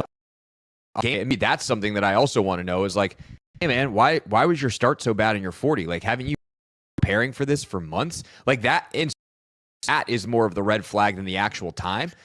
How well do you learn? How well do you follow instructions? How well do you execute under pressure? But if ultimately, I didn't feel that good. I had food poisoning and I just decided to compete away. It's like, okay, fine, go run at your pro day, and then 4.6 at your pro day instead of the 4.8. And it's like, draft you. But like there are, if it doesn't match up, you figure out, and then you decide whether to throw out that data or whether it's relevant. And that's why this is much art, not science. Right. And also, by the way, I was a 4.6 guy, so just throwing it out there. You were back in the day. You're quick. But I'm here, so it didn't help me. It didn't help me. But had the speed, maybe not the size. Well, yeah.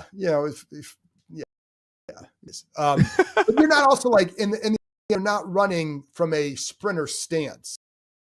Yes. So like that. So 10-yard split for a DN is a heck of a 3-point stance get off. Correct. That's what you want. That you start the top pass rushers, and what were their tensions in the NFL, and typically it's in that 1.55 to 1.60 range. Typically, you're going to get some outliers that may be a little bit beyond, but you don't want it too much beyond there, because it's all about the get off and short area quickness for a corner, because of the way it's not just, hey, we're going to run down the field, who wins that race. It's okay, boom.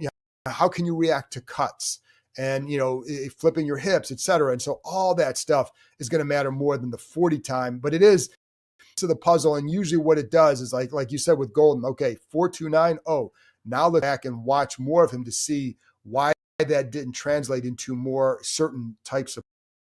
Yeah, for sure. That just gave me an idea. We owe the audience a crossover episode with the Train with the Best podcast. My training.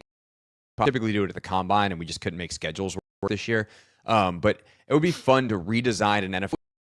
If we wanted to get athletic testing that we thought actually mattered, what would that look like? So put that mailbag question to myself, pocket for me, Logan, and Gorez at a later date. Again, a huge thanks to John Keim for taking the time and guest co-hosting the show. You want more from Keim, including his thoughts on the Josh Johnson signing, QB3 that got signed last week. Actually, on Friday, you're like, oh, didn't see that one coming. He'll likely make the team to replace Jeff Driscoll. If they keep 3 quarterbacks, he'll probably be the third guy. I guess Sam Hartman could potentially beat him out, but got into that, got into a bunch of draft stuff. Check out the full mailbag episode with John. And again, on Thursday, do not miss Take Command on Thursday. Jeremy Green, full mock draft. Going to be great. Highly entertaining, highly informative. Also on Thursday, speaking of mock drafts, Haney, you ready to fire up the old mock machine again? Yes, sir, man. We got to make some trades. We got Hoffman Show Mock Draft 2.0 coming at you during the we gave the 4 o'clock hour the mock draft last time. Do we want to do that again, or do you want to mix it up? I mean, I do kind of like the formula of diving in and then being able to break it down later in the show, but I also feel bad that the folks that listen in the 5 and 6 o'clock hours don't get a mock draft. Maybe we do it in the 5 o'clock hour then? Could we do it 5:30 and cross it over? Oh, dang, I'm watching this. That's a big hit. Yeah, it was. Good gracious. Lenore just decleated DeAndre Swift back in 2023. That's not a euphemism for like a time machine. The NFL Network's got an old game on, and that I got ADHD, and bang, that had to hurt. Anyway, maybe we do it at like 5:30. Cross it over into the 6 o'clock hour, so the people that are listening right now could hear it. I like the way you think, sir. All right, we'll put our heads together on that. Although 5:30 on Thursdays typically never read the comments. Read the comments. Maybe we'll be like, hey, 4 o'clock hour, you got a mock draft last time. This week you get never read the comments. So treat for you. Everyone can get something new. Or we can stick to the rhythm of the show. Anyway, Thursday, mock draft, time TBD here on the Team 980. When we get back on today's edition of the program, we will dive into everything else going on around the NFL. Some interesting quotes from Travis Hunter, a superstar corner on the trade block. Plenty of NFL news and notes coming at you at 6 p.m. here on the Team 980.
Final hour here on the Team 980. Always live as well on the free Odyssey app, and it's streaming live on YouTube too at the Team 980. Around the NFL we go before we preview tonight's NBA action. I feel like I should get my Iron Eagle voice on. NBA action. You remember that show, Anthony? Did you ever watch NBA action? Yes, I did. Yeah. That was cool. TNT, right? It was on, I think they did TNT, but mostly NBA TV deal, where they would just go around the league and do highlights, and Ian did all the voiceover work for it, which was he's great at, and just sounded really cool. It's just the kind of show that doesn't exist anymore. Now they're like, let's have two people that don't know what they're talking about scream at each other. Yay! Who'd want to watch the games or the highlights when we can talk about the dumbest possible thing we can think of and scream at each other about it? Yay! You have no further comment at this time? I do not, Craig. Okay, let's go around the NFL then, shall we?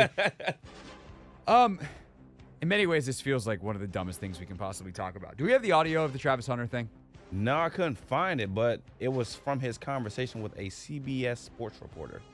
Okay, but we're sure this is real. Yes, this is a real quote. Okay. Travis Hunter, headline, CBS Sports. Travis Hunter would rather stop playing versus playing one position. Chats Browns fit, why Shedeur Sanders is QB1. So the quote, it goes something like this. I just feel very confident in myself, and I got a competitive spirit that I can do whatever I put my mind to, and I feel like I can do it. It's been a blessing learning from the best to play that position, talking about Dion playing corner, and you want to be better than him, so it's just good to be in that position. Just him telling me to just be where my feet are and take every moment and enjoying it. No, you only get to do it one time. But the thing that really comes out of this is somewhere in this interview with CBS Sports, he says, I would rather stop playing football than stop playing both wide receiver and corner. Upon meeting with teams around the league in the weeks leading up to the draft, he's made it clear he wants to continue playing both sides of the ball as a professional, something he told CBS Sports isn't an issue for any club he's met with. However, and if an NFL team told him it'd only allow him to play either wide receiver or cornerback, Hunter would make it clear he's not playing football at all.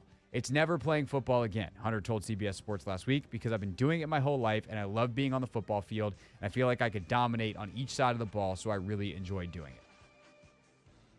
I admire Travis Hunter's confidence and do think it's a huge part of what makes him special. However, if I'm going to be the bad guy here, buddy, you have never, ever, I'm not even doing the buddy thing. That's too pejorative. You have never played anything close to NFL football because nothing else exists on the planet like NFL football. These are the best of the best of the best of the best. And they are fully dedicated to doing their jobs at the absolute highest level. Do I think Travis Hunter can play some semblance of two-way football? Yes. Can he play both ways full-time in the NFL? I would love to be wrong. Would love to be wrong, but I don't think so. Because I don't think anybody can do it. It's not a shot at Travis Hunter, who, by the way, we also don't know what kind of athlete he is, all that kind of stuff. We know the tape's outstanding. We know the production's amazing, but he didn't run. He didn't do all this stuff. So we actually don't even know some of the draft profile at either position. And those are two of the traitiest positions that we have.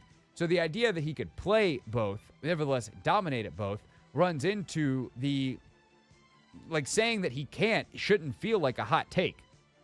This is not, media guy doubts Travis Hunter.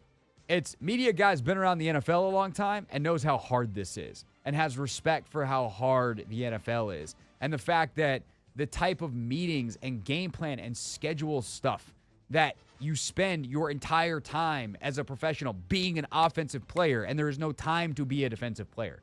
Can you come up with a package of plays? Yes. Can you make it work somehow in practice? Yes. But it is just logistically impossible, in my opinion, to be great as a full-time two-way player in the NFL And while I am not going to sit here and be like, Travis Hunter's a bad dude, Travis Hunter's out of his mind, I'm not, like, it's not actually a reflection negatively on Travis Hunter's character in any way. I want to be clear about that. And I love the confidence that he has, and I think that's essential to who he is. End of sentence, new sentence. There's no way he can play both ways full time at a high level in the NFL because nobody can. Yeah, I just view this whole situation as Travis, popping his stuff, to be honest. Like, I think he understands, like, he's not going to go lower than 3 in this NFL draft. And I think, he's just using this time, this space, just get off, everything that he worked for and earned while in college. And I do think, he can do both probably at an exceptional level, but not play the amount of reps. I think, and we've talked about it, maybe like if he is a full-time defensive back and you have packages for him on the offensive side of the ball. That's how I would do it. That would be acceptable, but and again, playing both ways is crazy. This isn't a shot at his conditioning. Nah. It's not like, hey, man, I don't think you can do it because you're going to get gassed. Or, although I will say, 18 NFL games, bro, there are no Pee Wee Pie Cup states on the schedule. Like, it's 18 NFL football games, and your ability to hold up. Most guys can't hold up playing one position in an NFL season. So, like, it is not unreasonable to say, hey, the amount of damage you're going to do to your body doesn't feel like the way to have a good, long career in the NFL doing that. But it is purely, and again, I hate to get caught up in this kind of detail, but, like, it's a logistics issue. You can't be in two places at once. You can't fully get the offensive game plan and the defensive game plan and practice on both sides of the ball in the NFL at an NFL level. You can do it in college. The game plans are way less specific. And in order to succeed, you need way less practice time. But that's double the film, double the meetings, double the details, double the everything if you're going to try to do it full time. And it is an unreasonable expectation, especially in year one where you're just trying to learn the NFL game to begin with. And I think the only part of it that, like, if I'm being honest, rubs me the wrong way is the I'll quit football. I'll quit football if you don't let me do something that no one else has ever done before? What? And if he just means, like, hey, if they're not going to let me do what Deion did, because Deion played both ways. Deion had some offensive snaps when he was in Dallas and in San Francisco, and it worked. Like, he was effective in those. He scored some touchdowns. He probably could have been an all-pro wide receiver if he had dedicated to that full time. I got no problem with that. Again, making demands before you've been drafted, like, I don't know how that hits in an NFL locker room. I don't know how that hits with NFL coaching staffs or whatever. But as long as it's not like I'll quit if you don't let me do it all, like, whatever. It's just talk. It's all pre-draft stuff. The draft should have happened. One thing that I've appreciated about the WNBA draft that we've been talking about the last couple of days, Anthony, the season ended a week ago. We got the draft, and then we move on, and the season's coming.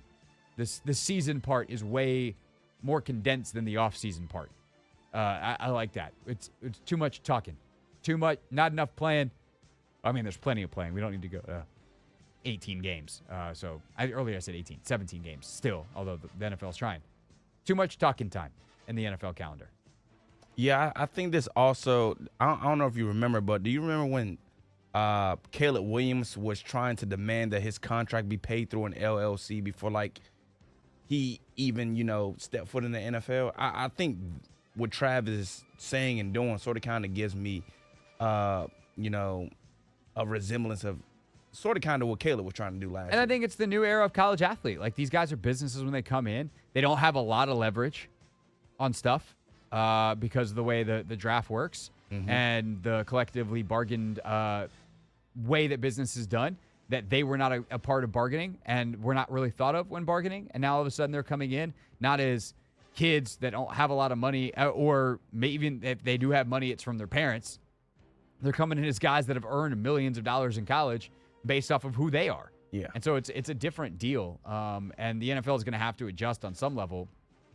And this is where the young and old parts of me almost fight, where you're like, on some level, I respect it. And as, like, if you want to talk about the free market and you want to talk about, hey, let's not be disrespectful to kids. I remember how I felt as a younger person, sometimes thinking, like, you're just disrespecting me because my age is a number. Like, this is BS. But also, I think as you get older, you also realize that some elements of structure and hierarchy are there for a reason. And respecting, not just for, if people don't earn it, that's one thing. But like having some respect for the institutions that you're going to become a part of is important. And by this, I mean like the NFL. And it's because there's a lot of people that have come before you that have put in a lot of work to lay the groundwork for what you're going to do. And some of those people are still in the locker room you're going to have to go in. And they don't really care that you're a hotshot college kid. Because 3 years ago, 4 years ago, 10 years ago, they were hotshot college kids. And you're not that special in that way. You go from being the super special prospect to going in a room full of other dudes who were really special prospects or who overcame the fact that they weren't and made a roster. So I just think that like that is something that Travis Hunter, once he gets into the locker room, and all these guys get into the locker room, like they're going to have to deal with the reality that they are now in a room of peers as opposed to being guys that are kind of above everyone else around them. Yep. Jalen Ramsey's also on the trade block. We don't have time to talk about that. No, the Commanders should not pursue him. They've given up enough draft capital. You sure? I'm joking. I would have if the Dolphins want to trade Marshawn Lattimore for Jalen Ramsey, I'd be interested in that. I probably would too, but dang, I think that would be a little harsh. I mean, yeah, of course it would be. But, like, the point is they already gave up draft capital for Marshawn Lattimore. Yeah. They already have their veteran corner who's kind of expensive, and they gave up draft capital for it. They don't need another one. It's not a way to build a roster. So that's all I mean by that. With all due respect, Marshawn. You're just fine player. But unless the Commanders are doing that, there's no just straight player for player. There's no way they should pursue Jalen Ramsey. But just a good reminder that wild stuff can happen. I don't think a couple years ago we saw the A.J. Brown trade coming on draft night. So expect craziness over the next 9 days here. Of course, the NFL draft is next Thursday. When we get back, we can talk about the Ramsey stuff and some other NFL news and notes that we didn't get to there. The Derek Carr thing, what a nightmare that is. We'll catch up on the rest of the NFL news and notes next. But first, the latest on the world, or latest from the world of women's sports, presented to you by Wawa. Chicken how you wanna at Wawa with customizable roasted or crispy chicken sandwiches.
It's Hoffman Show. We're on the Team 980, always live as well on the free Odyssey app. Caps hockey, hour 10 from now, the puck drops. That's here on the Team 980 tonight, right, Anthony? Did we double check that in the break? I'm still checking. Oh, that means no, you didn't. I did not. I didn't check it either, so I'm not gonna throw you under the bus. I was on social media real quick, and I did see a meme that I meant to bring up earlier. There was a post going around last night. Because obviously Paige Beckers goes to Dallas. We'll get back to the NFL stuff in 20 seconds. But there, with Paige Beckers going to Dallas, someone goes, Nico Harrison can't trade Wings players, right? I'm crying. So are Mavs fans. A couple other NFL news and notes that we haven't had a chance to get to / go through today. First, just a salute to a rival who is hanging it up. Longtime Cowboys left tackle Tyron Smith hanging it up, signed a one-day contract to retire as a Cowboy, played with the Jets and some other teams over the past couple of years. Really, I guess it was just the Jets. Yeah, just the Jets last year. But ultimately decides to hang it up. 14 years, most of them in Dallas. I was down there when he was young, and I mean, I got a chance to cover Tyron and Trent back to back. Those dudes athletically, holy crap. The things that Tyron Smith could do from a movement standpoint and the skill standpoint and just manhandling other large, fast, strong human beings, an anchor on that when Dallas had the best line in the league, and it was him and Zach Martin and Travis Frederick and Bill Callahan was coaching him. Like, whoo, buddy, that's a good football player. He's on a one-way ticket to the Hall of Fame. So congrats, Tyron Smith, on an excellent career. Also, Anthony, we don't have to look this up because Chris Russell did for us. He just texted me. Yes, the Capitals are here on the Team 980 tonight. Thank you, Rooster. Thank you, Rooster. Sometimes we get confused when we have to do our full show. It's like, no, we just BetMGM tonight is next because we're going until 7 o'clock. And it was like, actually, no, the Caps just are playing at 7:30 tonight. So they're up in Long Island playing the Islanders. And you can hear it here on the Team 980 because that's what's scheduled and because Chris Russell said so. Can you imagine if stuff just happened because Chris Russell said so? No, actually. That's a terrifying thought. I would rather not. There'd be a lot less traffic. I can tell you. I can tell you that much. Other news and notes. We got the 17 players that are going to be at the NFL draft, Anthony. Interestingly enough, there will be 3 quarterbacks, but none of them is Shedeur Sanders. He is not going to be in attendance, which honestly, like, being at the NFL draft and having your moment with the commissioner, sick. Love that if that's what your dream is, and to take your walk across the stage. But if you're Shedeur and you don't know if you're going to go 2 or 22, I also get not wanting to be there and have the cameras on you in that way and watch the green room potentially empty out around you. And you got to go all the way to Green Bay, Wisconsin to do it. I do wonder if there's some guys that are just like, you know what? I can skip the trip to Green Bay. It's not like we're going to go shopping in New York first. Like, what are they going to do? It's Green Bay. You get a tour of Lambeau, and then you do the media obligations, and you go to lunch at some cafe, because that's, I'm sure there's, or whatever restaurants are in Green Bay, and then you get drafted. It's not exactly in a big city. I get that it's a historic spot. I have nothing against Green Bay. I would love to go to Green Bay, to go to Lambeau for a game. This seems like a tactical error by the NFL to have this draft in Green Bay, Wisconsin. And by the way, it's also supposed to be like 30 degrees. I mean, the location, all right, I can understand. All right, maybe you don't want to be in Green Bay. But, dude, this is the NFL draft. You get one opportunity at this. And I feel like even if he doesn't know if he's going to go at 2 or 22, Lamar was the last pick of the first round. He had to sit there and sweat. Yeah, I mean, I guess. I'm just, I think this is a mistake by Shedeur. I think he should be there, but hey, it's his moment. And also, like, Shedeur may have known Roger Goodell for a long time because of his dad, and you know, it might not be quite as big of a deal to go up and shake the commissioner's hand and all that. He might want to. Anybody wants to celebrate with their family? You know, who is it? Was it too? No, was it Joe Thomas? No, might have been Travis Frederick. I was one of the Wisconsin linemen at some point. I'm pretty sure. A couple years ago, it was like 3rd or 4th overall pick, and he was like, I don't want to know, I don't want to stress about it. I'm going fishing with my dad. and dude went fishing instead of watching. Forget being in wherever the city was at that point. I think this was post the New York era. But someone just went fishing during the draft. That's dope. Yeah. So whatever you want to do. The other two quarterbacks besides Cam Ward, who will likely be the number one pick in this draft, that are going to attend: Ole Miss's Jackson Dart, Alabama's Jalen Milroe. Interesting. Travis Hunter will be in attendance. Wide receivers Matthew Golden and Tet McMillan. Abdul Carter, Ashton Genty, Will Campbell, Mason Graham, all expected top 10 picks. All will be there. And then another couple of Alabama guys, Tyler Booker, Jahad Campbell, Georgia's Malachi Starks, and Michael Williams. And Michigan's got Graham and then cornerback Will Johnson that will be there. The last two guys, Josh Simmons, the offensive tackle out of Ohio State. That feels like a good sign for him to go in the first round.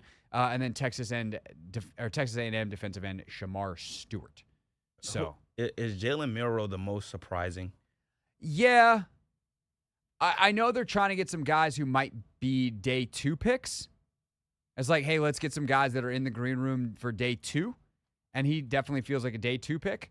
So I also wonder if they are like, hey, man, there's a chance you could go in the first. We've had some teams say that if things go whatever way, maybe, but also good chance that we've got you here for Friday. So if I'm Jalen Milroe's agent, I want to be clear, and I also don't want the camera on me all day, and I don't want them talking about my guy bad. I'd want assurances before he wants to go. But if he wants to have his moment with the commissioner, then, or be on stage after he gets drafted, whether it's Thursday or Friday, like, more power to him. Who are we to? If you were in his shoes, would you wear your best fit draft day or day 2? I'd have a sharp suit on Thursday. I'd have my fit on Friday. Okay. I like the way you get down, Craig. Yeah, I'd be like, hey, if it happens, like, I'm gonna look good, but the one that I hope is in the video montage for a decade, decades to come, because I overcame the odds. I'd save that one for Friday if I was Jalen Milroe, based off of everything that I know. But I don't know anything. Maybe he's got a promise from a team. Who knows? Maybe some team has been like, hey, man, we're gonna take you at 52 anyway. We're gonna call, as long as someone else doesn't steal you before us, we'll call the Chiefs, we'll call the Eagles, we'll call the Commanders, we'll call the Lions, we'll call these teams at the end of the first round, and we'll get ourselves up there to take you because we want to have you in the first round with that 5th-year option. So where you're fit, be ready, and we'll call you way too late on Thursday night. I can see it. Dude ran a 4.37 in his pro day. Exactly. They don't make athletes like that. Not a lot of them.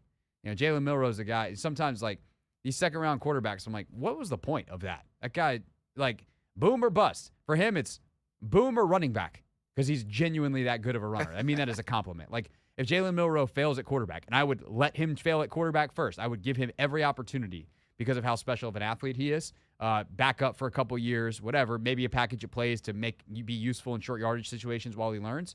But that dude could be in the league for 10 years because he turns into Cordero Patterson as a kick returner, running back, receiver, something, because he's that special of an athlete. We've seen Braxton Miller, though, former quarterback, converted wide receiver. Now, he didn't last 10 years in the NFL, but he had a little bit of a career. Yeah. With the Texans. I mean, Antoine Randall went the full flip to wide receiver and was awesome. Now he's a receivers coach, maybe a future OC in the league. So definitely worse things that can happen. And this isn't like this isn't when people said that about Lamar. And it's like, dude just won the Heisman Trophy and is clearly a quarterback. Jalen Milroe, some real questions about his accuracy and stuff, but very, very, very special athlete. All right, when we get back here on the Hoffman Show, the NBA's play-in tournament starts tonight. In fact, it's starting like now, or is it starting at 7:30? Anthony, you told me 6:30. 7. It's starting soon. We'll preview the games, and including what time they start next.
final half hour of the Hoffman Show here on the Team 980. Always live as well on the free Odyssey app. Streaming live on YouTube too at the Team 980.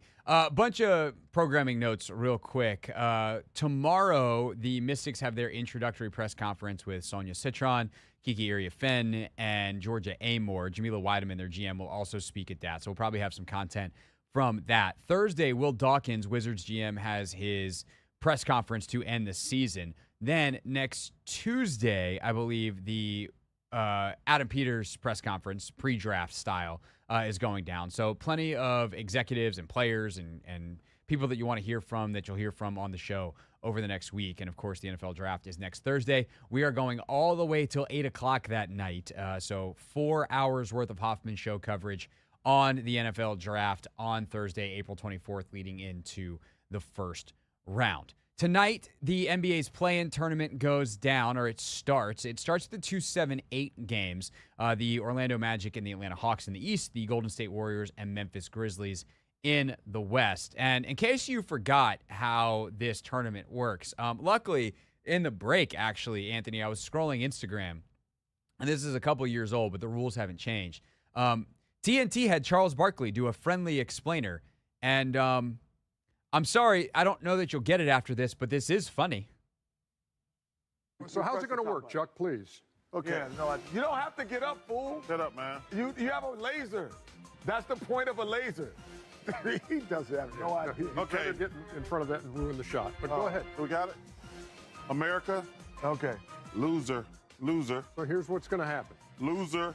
Look, you're not explaining the I am format. explaining. These two teams are losers. Right. The two losers are going to play each other. The two half losers going to play each Hey, other. which one should we watch, the pointer or your finger? So, Which one should we watch? Okay, so what happens in that 9-10 game? Well, so the two top losers move over here. They're not the top losers, actually. They They're are. the worst losers. They're the first. They're 9 and 10. 9 is playing 10, Charles. Yeah, they're Tell the me what first two happens. losers. Okay, so what happens then? So they play each other, and the winner gets moved over here. And what happens to the other one? Well, then the two baby losers, 7 and 8, they play over here. Yo, put the laser down. You know. Okay. Where's the winner go? The winner goes right over here to the 7th seed over here. Okay. And these two losers going to play the number 1 seed. Then they'll be losered out after the first round of the playoffs. And then I have a feeling it's going to be the same thing on the other side, only in red. These are the two losers. These are 9 and 10 America. Okay. And these are 7 and 8. So if 9 beats 10, what happens? They play the winner. No, what happens if 9? They play the loser of 7 8. They play the second loser. Okay. Okay. And then the winner plays the 8 seed, the first loser. They're going to get killed. Then the second loser goes down here to number 7. You got all that, Anthony? I mean, it sounds like some losers are going to play some losers, and then that loser is actually going to play the loser that's not the loser right there. So, yeah, they're all losers. I don't think Chuck likes the play-in tournament.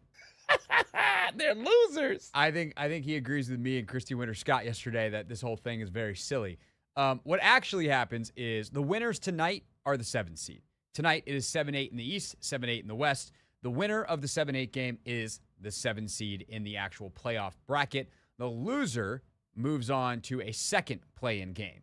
Tomorrow night, 9 versus 10 in the East and 9 versus 10 in the West. The winner of that game plays the loser of the 7-8 game. The loser of the 9-10 game is done. You go home. Your season is over. The winner of the 9-10 game goes to face the loser of the 7 and 8 game. That game happens those games happen on Friday. The winner of the Friday games becomes the 8 seed. I didn't need a laser pointer, a board. I didn't need visual representation. Charles needed all of it and still didn't do that. Of course, mine wasn't nearly as entertaining as whatever the hell that was. Man, Charles, he is the gift that keeps on giving. Thank God that he's going to continue to keep on giving, because even though the NBA on TNT is going away, the Inside the NBA show is not. It's going to air on ESPN next year, so thank God for that. All right, tonight, as for the actual matchups, Anthony, it starts off with Hawks Magic, which is, I'm good for the Atlanta Hawks because they obviously had the number 1 pick last year. They were supposed to be, or not supposed to have it. They won the lottery kind of out of left field. But they were able to put together a solid season, bounce back after missing the playoffs last year. They're 40-42. I do fear that they are potentially in this just like cycle of mediocrity, where I don't know how they get a lot better unless Reece Archie, their number one pick for this year, just turns into a monster, and that could take a couple years. At this point, if I'm them, I'm probably trying to flip Trae Young this offseason. But Young, another fantastic year, 24 points per game. DeAndre Hunter's become a really nice player for them, but he only played in 37 games. They've had health issues over the past couple of years. 19 a game. Jalen Johnson, same thing. Started 36 games, but averaged 19 points, but he only played 36 games on the year. So they've got a couple of really nice pieces. Okongwu, the power forward, really good defender. Reece Archie averaged 12 points, 3.5 rebounds, an assist to steal his rookie year. But I think the bigger thing is on the other side, you have an Orlando Magic team that's genuinely on the up and up, that if they hadn't had a injury middle of the season to Paolo Banchero, and then Mo Wagner got hurt in the middle of the year as well, and he's done. I think this is a Magic team that's probably higher up the standings, but they hopefully moving forward, Jalen Suggs, we saw he's obviously not playing. He's out for the season and has been. But if they can get Mo Wagner back and Suggs, we saw Suggs last night supporting his girlfriend Haley Van Lith at the W Draft in New York. Like, this is a Magic team that I think is in many ways a model for what the Wizards want to do, getting a bunch of young talent, letting them grow together, and then you're going to have to be the 8 seed or the 10 seed before you ultimately become the 3 seed. But that is where this team is headed if Paolo Banchero and the rest of these young players continue to develop. Yeah, last year they didn't have to necessarily deal with that because they were fairly healthy. But yeah, the injuries earlier this season definitely did hurt the Orlando Magic. And then with the Hawks, I want to see the Hawks thrive and prevail so bad because I'm a Trae Young fan. I think he's one of the most underrated superstars in the league. Well, I'm not going to say superstars. One of the most underrated stars in the league. But they've just done a bad job of, putting talent around him. We thought John Keim was going to work out. Didn't necessarily work. Clint Capella, I mean, he was all right. But, there weren't any other, veterans that, could have assisted Trae Young. So I think that's where they are, still trying to, find out how to build around him. And until they figure that out, they're going to suck. But what did Charles say? They're going to be a loser. They're going to be losers, They're going to be a loser. Big offseason for Atlanta ahead, and I think that'll happen after tonight. I think Orlando is able to do this if Banchero can go nuts. But also, Trae in these big games, actually, I would not touch this game now that I think about it. Just Trae Young in a big spot scares the daylights out of me. One game, that's all it takes, one game. So he might go for 40 or 50. 45 with 13 assists, and he's just throwing lobs everywhere. And no Suggs definitely does hurt. So yeah, for sure. All right, the highlight game, if you will, the marquee game is which will be sleep for other game. Yeah, unfortunately. But this is one I might tape it, Anthony, and watch the whole thing back tomorrow. Memphis and Golden State. We'll talk about that one next as we wrap things up here on the Team 980.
It's the Hoffman Show. We're on the Team 980, always live as well on the free Odyssey app.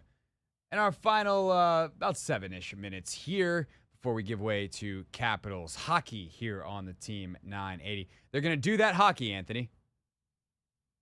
They are. Do you get that reference? Do that hockey is kind of crazy. That's the Chance the Rapper SNL skit, which you accidentally earlier in the show turned into when talking about golf. You literally said sometimes that golf be golfing. Golf does be golfing. I mean, you're not wrong. It's just... I don't know if it's the golf ball or the golf club that has a mind of its own, but, I don't understand it sometimes. Yeah. When's the last time you swung a golf club? Probably November, I think. Top Golf. I was about to say, at Top Golf? I'm nice. Top Golf. I want to go to Top Golf. We show field trip with a camera crew. We need to go to Top Golf. Oh, God. Oh, God, that's your swing? It's not Charles Barkley bad. No, it's a work in progress still. I believe it or not, I could tell. Man. Tonight, man with a very good golf swing is going to play basketball. Steph Curry and the Warriors taking on Ja Morant and the Grizzlies. The good news for the Warriors is that Jimmy Butler is not on the injury report. Was definitely scared after he took that thigh or that knee to the thigh from Kawhi Leonard. It might have even looked like it was knee to knee. That thing was going to lock up, stiffen up, and he wasn't going to be able to go tonight. But I just checked, and Moses Moody is the only player on the Warriors injury report. He's day-to-day. He's likely to go tonight. So the Warriors should be at full strength against Ja Morant and this Grizzlies team, who they played just a couple of weeks ago. Really tough. They won that game. Ja and them were right there. This is, I think, a matchup, Anthony, a lot of us expected to see in the playoffs for a bunch of years. As two of the best teams in the West, based off their showdown a couple years ago, when that young, scrappy Grizzlies team gave the Warriors a run for their money on the way to that 2022 title. But it just hasn't happened. A lot of different stuff off the court and on with Ja, injuries and otherwise. Other players in and out, and Dylan Brooks obviously long gone, was kind of a protagonist in that series. Meanwhile, the Warriors still have Draymond, still have Steph, still have guys like Moody, who've become a part of their core. And then, of course, they made the Jimmy Butler move, and I expect them to sick Butler on Ja tonight, sick Moody on Ja, a little bit of Draymond to mix things up, which is kind of, I think, going to be their formula for any perimeter player they face in the playoffs. And I think the Warriors, obviously, look, they're the better team. They're favored in this game, and I think the experience that they have, and Steph is a big game player, is just unbelievable. And I think that there's definitely a chance that he goes absolutely bananas tonight. Yeah, I mean, I'll be rooting for the Grizzlies just because I want to see the Warriors versus the Thunder. I'm pushing this. So you want the Warriors to lose tonight, win the next one, and be the 8th seed? Yeah, basically. I want that as the Western Conference Finals. Basically, so that the Thunder have a tough first round matchup against the Warriors, who I think is a very good team. They lost on Sunday to the Clippers in a very good game, but that team is scary to play. They've been playing some of the best basketball as of late. And, they dropped one. Sometimes it feels like the Warriors are playing football. They dropped one, but I think that was just one game. I think they go out here, they get the job done. But I do think this is a good opportunity for Ja to remind everybody that he is a bona fide superstar in this league. And if he can go out there and, put on a performance and win this game against the Warriors, I think a lot of people will be on notice. Yeah, I definitely. I think this Memphis team is dangerous. I mean, so often their success just comes down to whether Jaren Jackson Jr. can stay out of foul trouble. And so it is, can they find a way to get him involved in some pick and rolls, get some stuff run at him, and get him in foul trouble? You get him off the floor. I'm not saying that it's a wrap, but it's a completely different team. Mm-hmm. By the same token, Draymond's got to stay clean on the foul trouble, and Jimmy, is to me the X factor in all of it, because if Butler, that's the difference in this team versus the Warriors teams of, let's say, the last 3 to 4 years, basically since 2022, is Steph carried that team offensively. to a title in 22. Clay had a couple of nice moments, but Clay at that point is post ACL, post Achilles, doesn't have the explosiveness and the off-ball creativity or off-the-bounce creativity anymore to be like a consistent offensive threat. And so Steph's kind of been, and they've relied on all the motion and the idea that Steph has this gravitational pull to create offense. They now can just give the ball to Jimmy Butler and get the hell out the way. Mm-hmm. And having that as a backup option has really changed their team. Steve Kerr's talked about it quite a bit. So definitely going to be something to watch for tonight. Not just what they can do, but how they go about it attacking this Memphis team, who, of course, fired their coach less than a month ago. All right, that's the basketball. Let's see what else we got to wrap up this here show.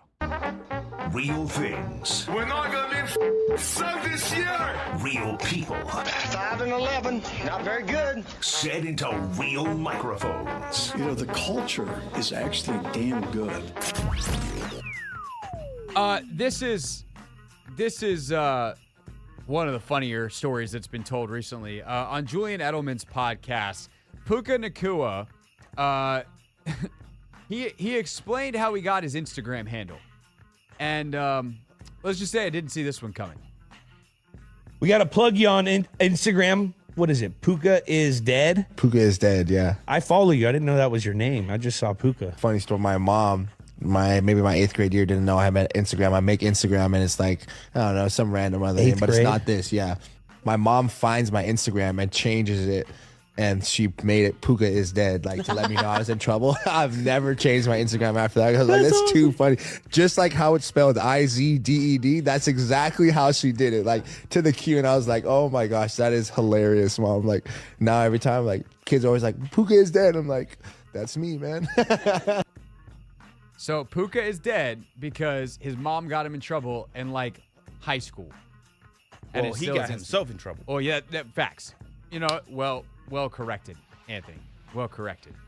Were your parents one of those people that didn't let you have socials at a young age? Social. I mean, my coming of age kind of coincided with the advent of social media. True. Like I was exactly on that timeline where like when Facebook was invented and you had to have a college email, I was almost in college. So I had Facebook in high school, and we had like MySpace in high school. Yes, sir. And that was fine. I'd ask you, but we're out of show. Capitals hockey coming at you here on the team 980. Puck drop 7:30.